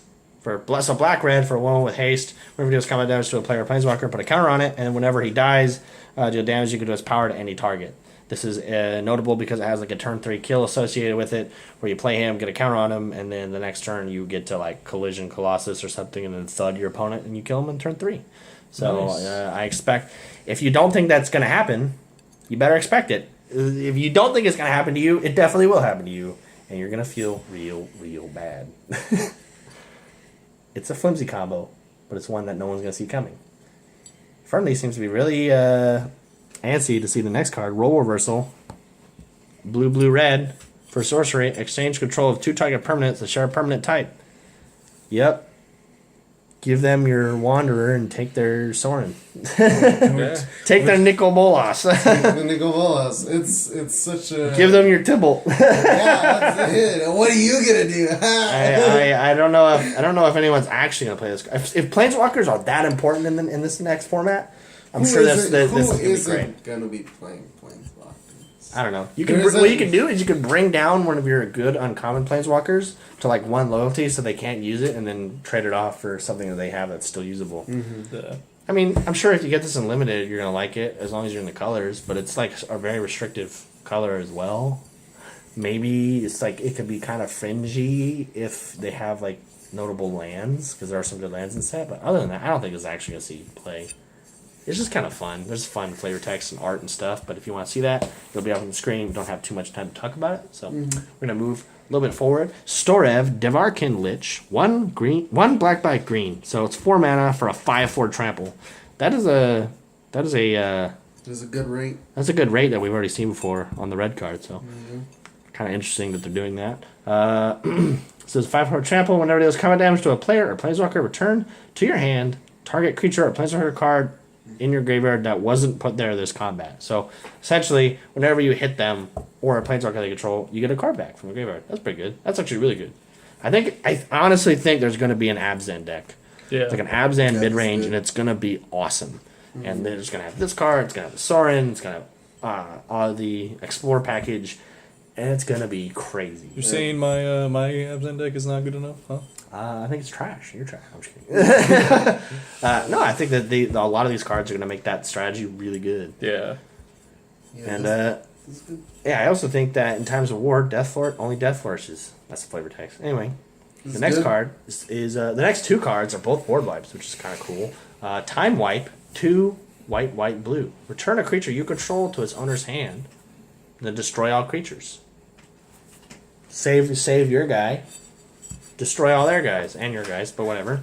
That's pretty good. I like how it works with Deputy Detention, because you essentially just get it back. And Yeah. and then their things ETB, and then they go away with the board wipe. That's awesome. That's cool. I like that. I like that war. Anyway, Yeah. there's another board wipe right after that in different colors. Widespread Brutality. 1 black, red. So this is 1 mana cost less than Time Wipe. And it says amass 2. Then the army you amassed deals damage equal to its power to each non-army creature.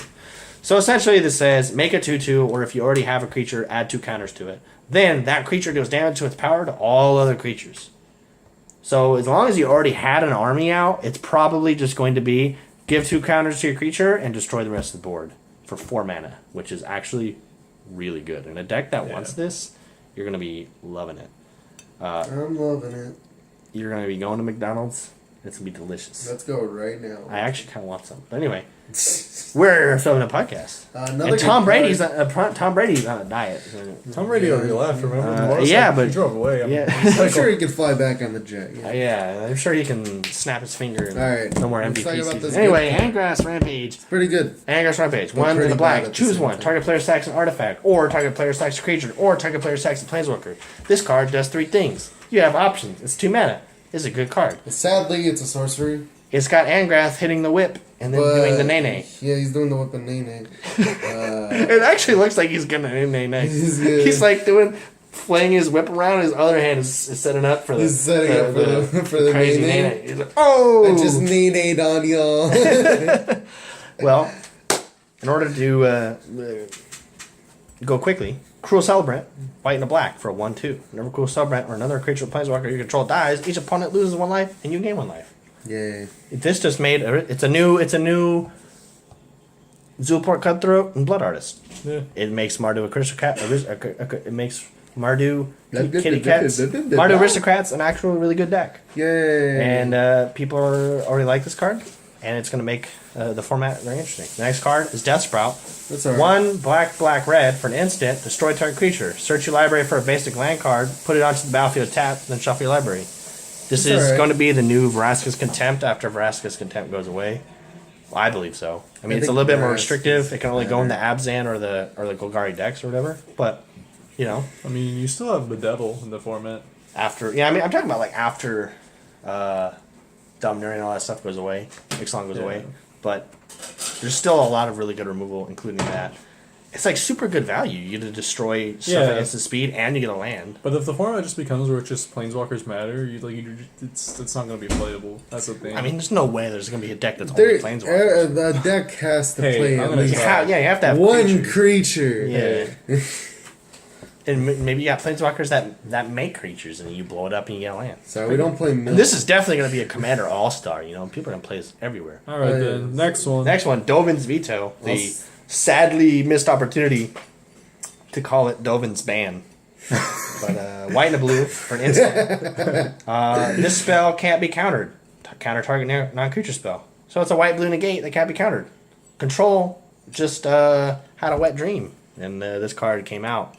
But then they woke up halfway through because they got the name wrong. Anyway, inappropriate jokes aside, this card's great. The Esper Control is going to love it. Jeskai Control is going to love it if anyone is still playing that. And it's awesome. It's going to be a promo, and it looks freaking cool.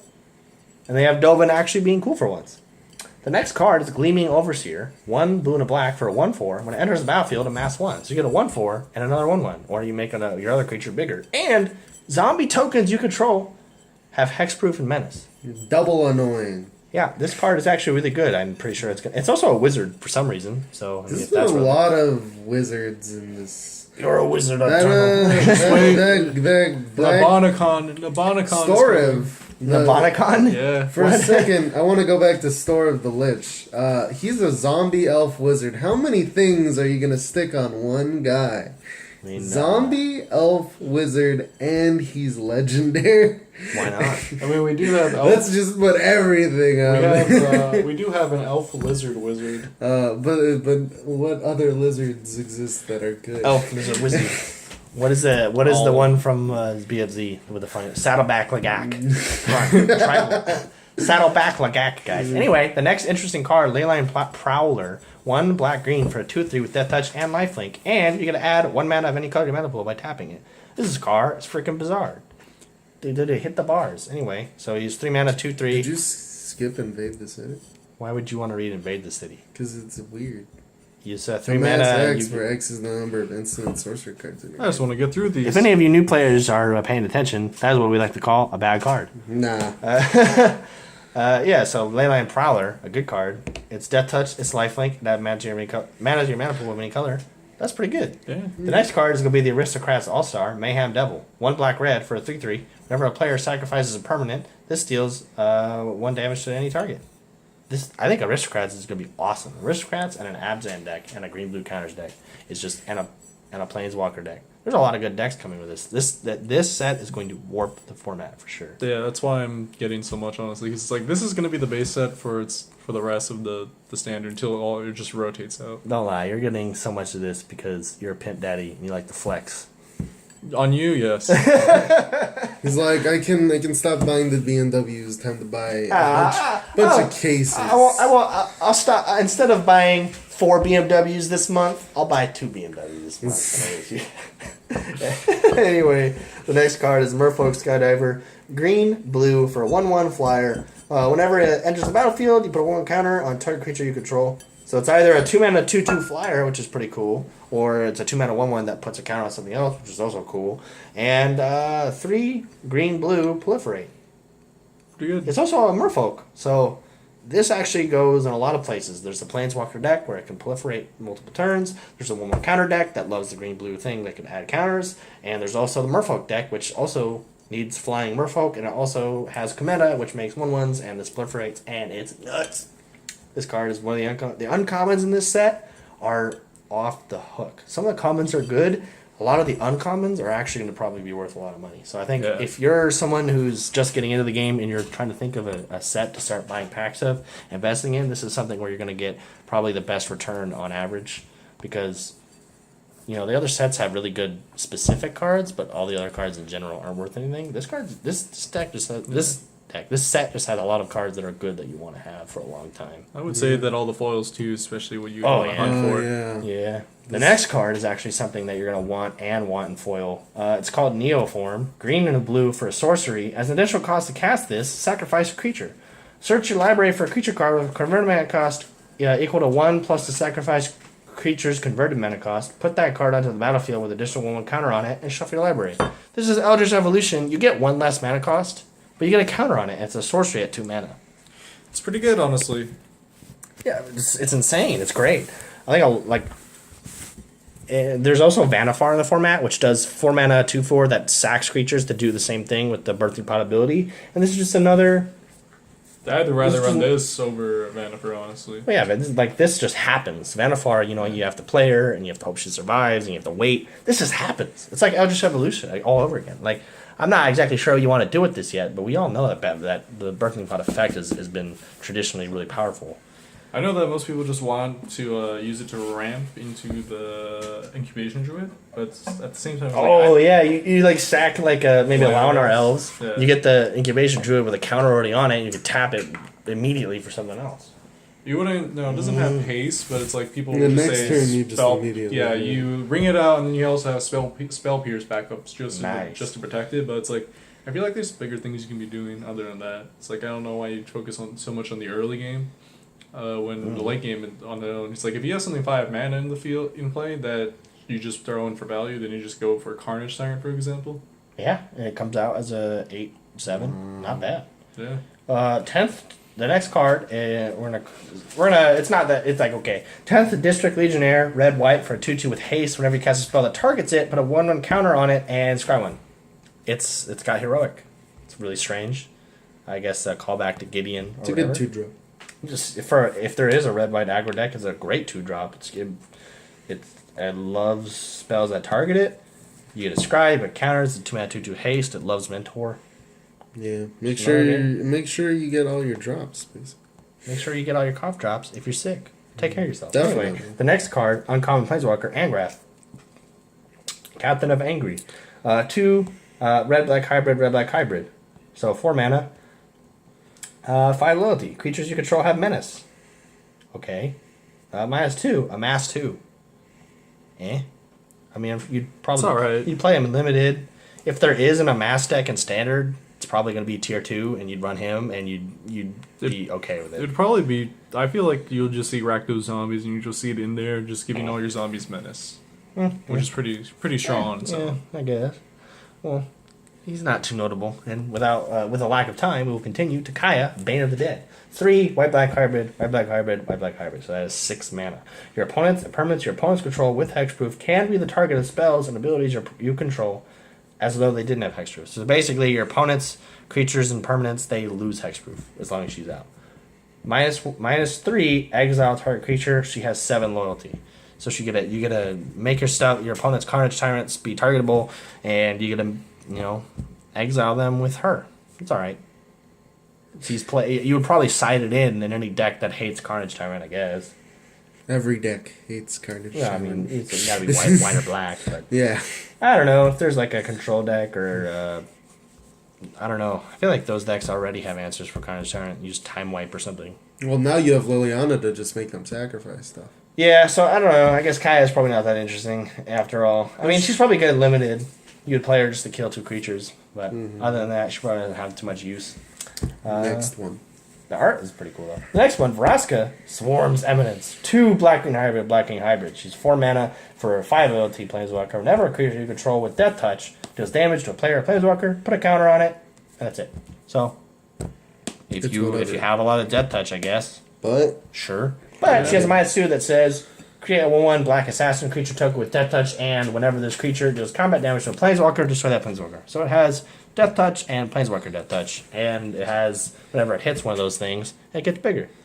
Persuade. You can make 2 of them. She's a very big Def- threat. I don't think Touch that. I don't tribal. think that this. I don't think there's a Death Touch tribal one. I don't think that this is any nearly as good as the other Vraska in this Yeah. block. So I don't think she's ever going to see any play because, I mean, she's never going to be in standard when the other one isn't, and the other one is just good, and this one is just.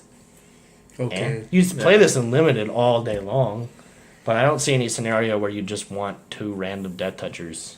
And there's not going to be a Death Touch deck. That's 2 kinda Death stupid. Touchers that can kill Planeswalkers immediately. Hey, if you want to play a Death Touch deck, that's fine, but you don't want to play a Death Touch deck. No, I'm That's not talking fine. about playing Death Touch. I mean, like, I'm just the saying. assassins are good. Yeah, but I mean, the other Vraska just blows stuff up, Yeah, the other one just blows stuff up. and it draws you cards. It's much better. I'm just saying this is okay, It's even yeah, though it's whatever. not. I think you're better. just playing limited, and if you're all these uncommon Planeswalkers, we're bashing on them, but I mean, if you're a newer player and you just want a Planeswalker card, these are really easy to get a hold of, and they're probably not going to be worth anything. So if you want to play them, just have fun. The next one is Kiora, Behemoth Beckoner. This like is it. one of the best, if not the best, of the uncommon Planeswalkers. It's 2 green-blue hybrids, so it's 3 mana for a 7 loyalty. That's huge, especially for a 3-drop. Whenever a creature with power 4 or greater enters the battlefield under your control, draw a card. Wow. What? That's one of the best abilities on any of the Planeswalkers. I'm playing Tamur. -1, untap target permanent. I'm playing Tamur. So she ramps you, and she draws you cards in the ramp deck. Teamer loves this with this Yeah. one trick. Yeah, I mean, there's not even that much to say about it. It's just a really, That's really, how really we. good card. That's how we keep up the storm of attacks. We just keep playing creatures. Yeah, it's insane. It's gonna be great with Hydrate Graces. It's gonna be great when you have to edit this. I don't have to edit this. That's right, everybody. We're all recording in the MMMTG studio, so I don't even have to string together people's audios. Anyway, Nahiri, Storm Stone, 2 red-white hybrid for 6 loyalty. Nahiri, as long as it's your turn, creatures you control have first strike, and equip abilities you activate cost 1 less to activate. This card is nonsense. I haven't seen a single equipment in this set so There's far. like not. -X, Nahiri, Storm of Stone, deals X damage to target tap creature.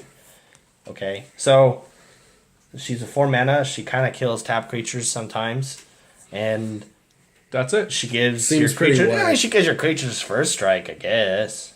I don't know how relevant that is. I don't think you'd spend a card on that. I think it's and she pretty gives your non-existent equipments less to activate. Yeah. I mean, if you have like a ballin deck in Commander, like Mr. Angel over here, you might want this, but like, it doesn't super seem worth a card to me. I don't know. What do you think, I don't Mr. know. You I seem can't- like the expert. I can't even run it in ballin because of the. Oh yeah, see, yeah. What is this even for? I guess it's just for equipment decks in not modern, my bad. Just commander decks. Play this in Modern, and you gotta stop playing Modern. You gotta rethink your Jeez. decision there. Yeah. Well, anyway, the next card is Samet Tyrant Smasher. Another card I want to play. This is another one of the redundant cards. 2 red-green hybrid, regun hybrid. So it's 4 mana for 5 loyalty. Creatures you control have haste. So it's like a third copy of Rhythm of the Wild. Just having him out is gonna be annoying for you. I would like to alert you as a female. Oh yeah, for Yeah. him. Anyway, -1. Target creature gets +2/+1 and gains haste until end of turn. Scry 1. So there's like literally a card called like Samet's Sprint or something that's red for +2/+1, Scry 1, and haste. This is really weird. That like she has an instant spell that does that, and then her Planeswalker does that It's too. that.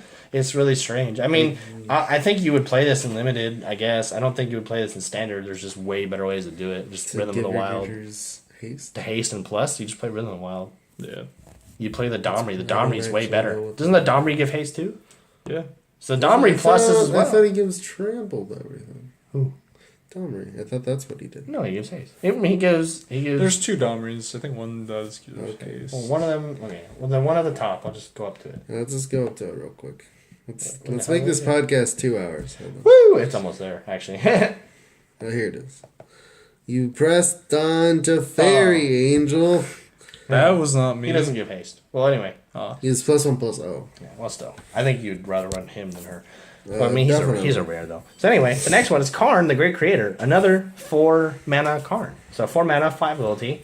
Activated abilities of artifacts your opponent's control can't be activated. +1 until your next turn. If one target non-creature artifact becomes an artifact creature with power and toughness equal to the converted mana cost. So 4 mana, 5 ability, shuts down your opponent's artifacts, and makes you can turn your artifacts into creatures to protect it or to attack. So if they do print good artifacts, there will be a really good artifact, but I don't think it really is one right now. -2, you may choose an artifact card from outside the game or an exile, reveal that card, and put it in your hand. This is notable because it will not it'll fetch stuff out of your sideboard, but more importantly, this works with the other card in standard. So you -2 to put the 2 cards in the silver counter, and if one of those happens to be artifact, you can just fetch it with this card instead. So a little bit weird. I don't see any other way you would really use this unless they somehow start actually printing good artifacts. I mean, they haven't done any of that yet, or none that would really go in this deck. Yeah, and this is the reason why Microsynth Lattice jumped. Microsynth Lattice jumped to like $30 because this helps you turn off their lands. It helps you be Har. the biggest butt. Yeah, your little big booty butt. Yeah, so I think he'll be worth something. He'll be kind of cool. Yeah, foils for sure. Sell your Microsoft Lattice now. that combo sounds fun, but it's dumb. It's like only viable in Commander, and there are already better combos with that. So if you think that this is going to make Microsoft Lattice the best card in the world, you're probably a little bit mistaken. Anyway, the next card is a black artifact, Bolas's Citadel. 3 black for an artifact, legendary. You may look at the top card of your library anytime. Kind of cool. You may play the top card of your library. If you cast a spell this way, pay life equal to its CMC rather than paying mana cost. What the heck? Dude. Minus tap. Sacrifice 10 non-permanents. Each opponent loses 10 life. Yeah. I can already see this being annoying. This is you going play to be... this with Nissa, and you just win. This is like... Why do you just win? Just get all your forests out, and you sacrifice them. Oh, non-permanent, sorry. My brain didn't think. Anyway. You can just play a bunch of stuff. It's just that you sack lands, it would just win anyway. Well, I forgot basically, if you have the City's Blessing, kill your opponent. But yeah, I think this will be great in Commander for sure. It'll be pretty good in maybe some like standard matchups. You might side it in Control or something, where if your opponent isn't threatening you really quickly, you'd use this and you just get a crazy amount of card advantage and mana advantage You as just well. play tokens and be annoying. Well, you play all the stuff in your hand for mana, and then you play a bunch of stuff on the top of your library for life, which you don't really care about. And it's like, I think this is really good. It's kind of restricted as to where it could be in, because it has 30 black in the top, so it's probably mainly a Commander card, but I think it might see some fringe standard play. Yeah. The next one, if one of you guys can click on it, it's currently spoiled in Japanese. I know what it is. It's like a vehicle, but if one of you guys want to read it out. It's black. It's what? It is Mizium Tank, 1 red, artifact vehicle, trample. Whenever you cast a non-creature spell until end of turn, Mizium Tank gets +1/+1 and becomes an artifact creature until end of turn. And it has crew 1. So Kaladesh is back when nobody wanted it. It's not a bad card. It's just It's pretty bad. It's like not the greatest. It's not like there's need not to a vehicle deck because there's no other vehicles. Well, you don't have to accrue it at all. I know, but it's becomes like, a creature. what is there like gonna be a blue-red spells deck? Is there? And even if you had one, would you play it? Just in this keep one? playing Because there's Phoenix. another uncommon that's better. It's like 2 and a red for a 2/2 that whenever you cast a non-creature, you get a counter on it. Yeah. So like, why would you play this? I think It's you'd run like- it mainly because it's harder to remove. Yeah, but it doesn't get to keep the stuff. I don't know. Yeah. I guess.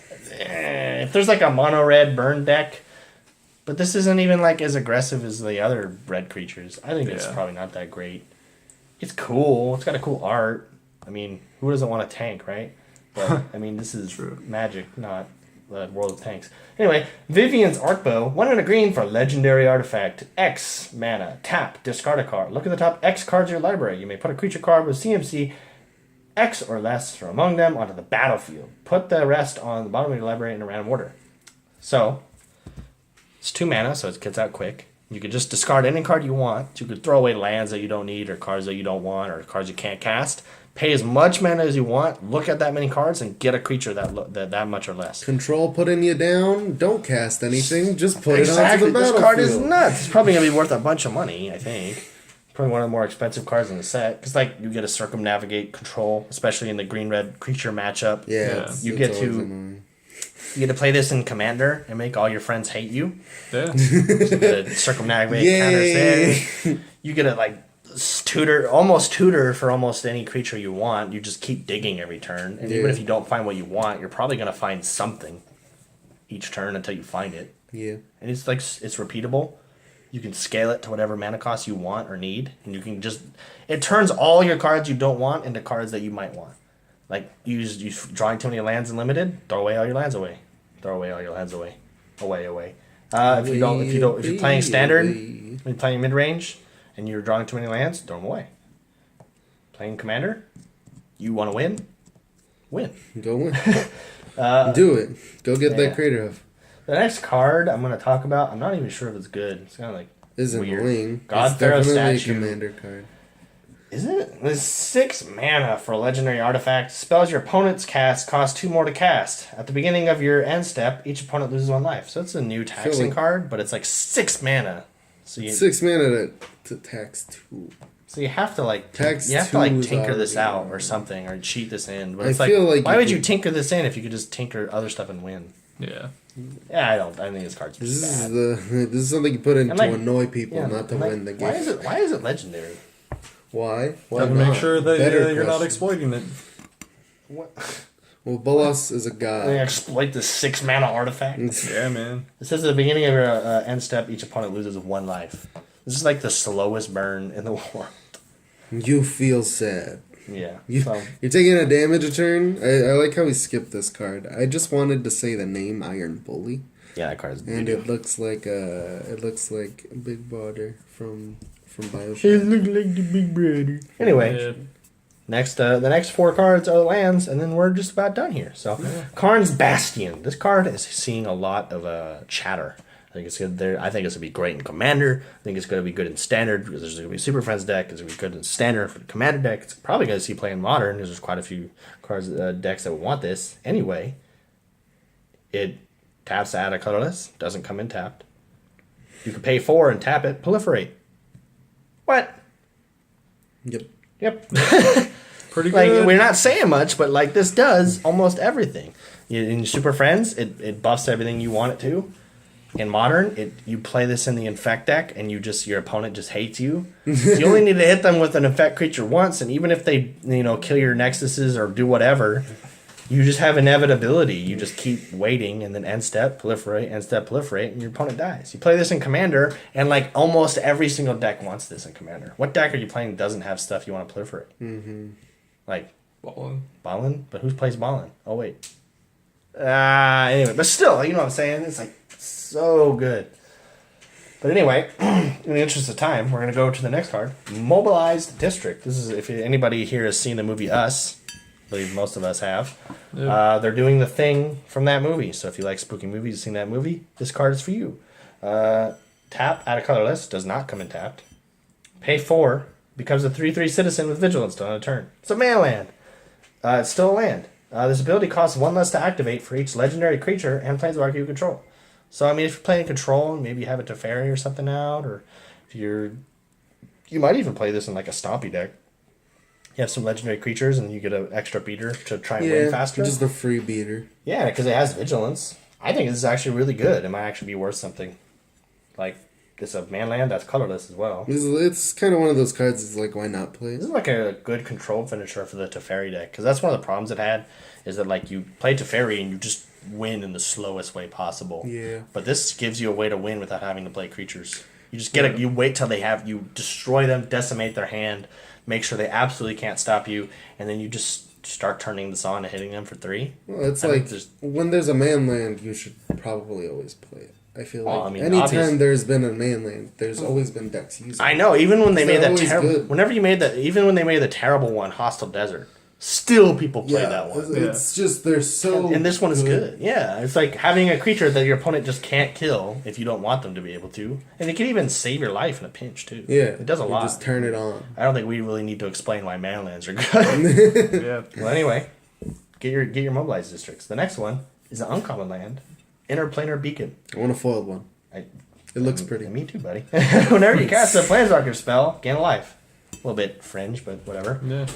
Add a colorless to tap it. Cool. Or you can pay 1 and tap it. Add 2 mana of different colors. Spend this to cast a Planeswalker. So this is going to go immediately straight into the Planeswalker Super Friends deck in Standard, in Modern, in Commander, in whatever format you have Anything to that play uses Planeswalkers commanders. and it just filters the colors exactly when you want it to, and it gains you life. This card is great. It makes the deck much more viable, and I love it. The next one is the last one we'll be talking about today, Pretty Emergence Zone. You tapped out of colorless. Again, none of these come in tapped, so you play them, you can use them as a land. You pay 1, sack it. You may cast spells this turn as though they had flash. What the heck? Like, they're making the uncommons in this set so good. Yeah. Like, if you are thinking of buying some Magic product, wait until the set comes out. Buy this set. Collect the foils of all the uncommons that you know are good. You know, use your rational brain. Get the uncommons, and they're going to be worth money in the future. Like, these are crazy, crazy powerful for what they are. This is one of those sets that you want to look for. So, rate this set out of 10 for what we know. For half of the set, already spoiled. I thought you were going to say 4. It's like, you little... That'd be a 4 out of 5. I think. 4 out of 4. I mean, I could give it 4 out of 10 because I've only seen half the set, so the other 4 is still to come. Wow. Wow. You say it's 8 at max? I'll give it. Angel has such high standards. Like, basically, the set can never impress me. Well, so Every card in this set needs to be a Lotus or a Mox, otherwise it's not a 10. That's Exactly. the Angel scale. I don't know. For me, I think that this set is sizing up to be like a 8. I'm saying like a 9. 8 or 9, you know, depending on if they can get some more solid hits. The commons are like actually good. Yeah. The uncommons are insane. A lot of the rares are really nice that you're gonna want, and the mythics are, you know, they're the mythics. There aren't even too many garbage mythics yet. I mean, they're probably gonna spoil some garbage mythics. You're probably gonna get them more than you want. It doesn't mean there's not good cards in this set. Yeah. You know, Allegiance had, you know, the Shocklands. Those are cool, but they're not interesting. This card actually doesn't have those, but it has interesting cards. It's like you guys remember Dragons of Tarkir? Yeah. Everyone loved cons, and you know, everybody dealt with Fate, even though there's not that much good stuff in it, because you got the fetch lands. Yeah. And then Dragons came out, and it was like, oh, there's new fetch lands, but they actually just printed really good cards, and now that set is probably the more expensive. I think cons might still be a little bit more expensive. Cons are just expensive because of the fetch lands, but like Dragons was always my favorite because it came out with such good cards like Coco. Yeah, like they came out with just good cards that you want. They're like, that's what this set is doing, but it's also pushing those cards into like the uncommon and the common slots. It's like, this is gonna be a set, especially because of the Planeswalker gimmick too. Yeah. People, new players, casual players are gonna love this just for the uncommon Planeswalkers. You know what I mean? This is like something if you're trying to hold on to, like Magic cards, you hold on to this set and you keep it sealed. Or if you're opening it for playing or whatever, don't just throw away your bulk. Pay attention, think about it critically, and keep as many of the uncommons at least as possible in some of the commons. Keep all the lands. If you see the bulk, take it. Yeah. If you see bulk people trying to throw away, don't let that happen. Sift through You know it what I mean? first. Then Sounds annoying. It might make you look like a scrounger, but you know, don't let this pass you by. Like if you see people trying to get rid of interplanar beacons or emergent zones, you know, don't let that happen. You see people trying to get rid of planeswalkers that are uncommon just because they're uncommon. Don't be that guy. You know, well, it's actually been probably the longest podcast yet, and I appreciate you all staying with us. That's a clap for Angel. That's a clap for Fernly. That's a clap for Tom Brady, and that's a clap for you, the people, the audience, for staying this long. And definitely keep following with the spoilers as they come out, and definitely pick up as much War of the Spark as you can. It's great. And go see Infinity War in theaters when it comes out. Go see Shazam, because that's cool. Angel's like so done with this podcast, he's actually packing up before we stop recording. He hates this so much. Hey man, first time. This is his first podcast. He's like, I'm out of here. Recording like live video. Yeah, if we're recording live video, everyone would be like, wow, this guy sucked. Just kidding. We love you, Angel. And we'll see y'all in the next one. Thank you for listening. We just killed half the audience. Bye.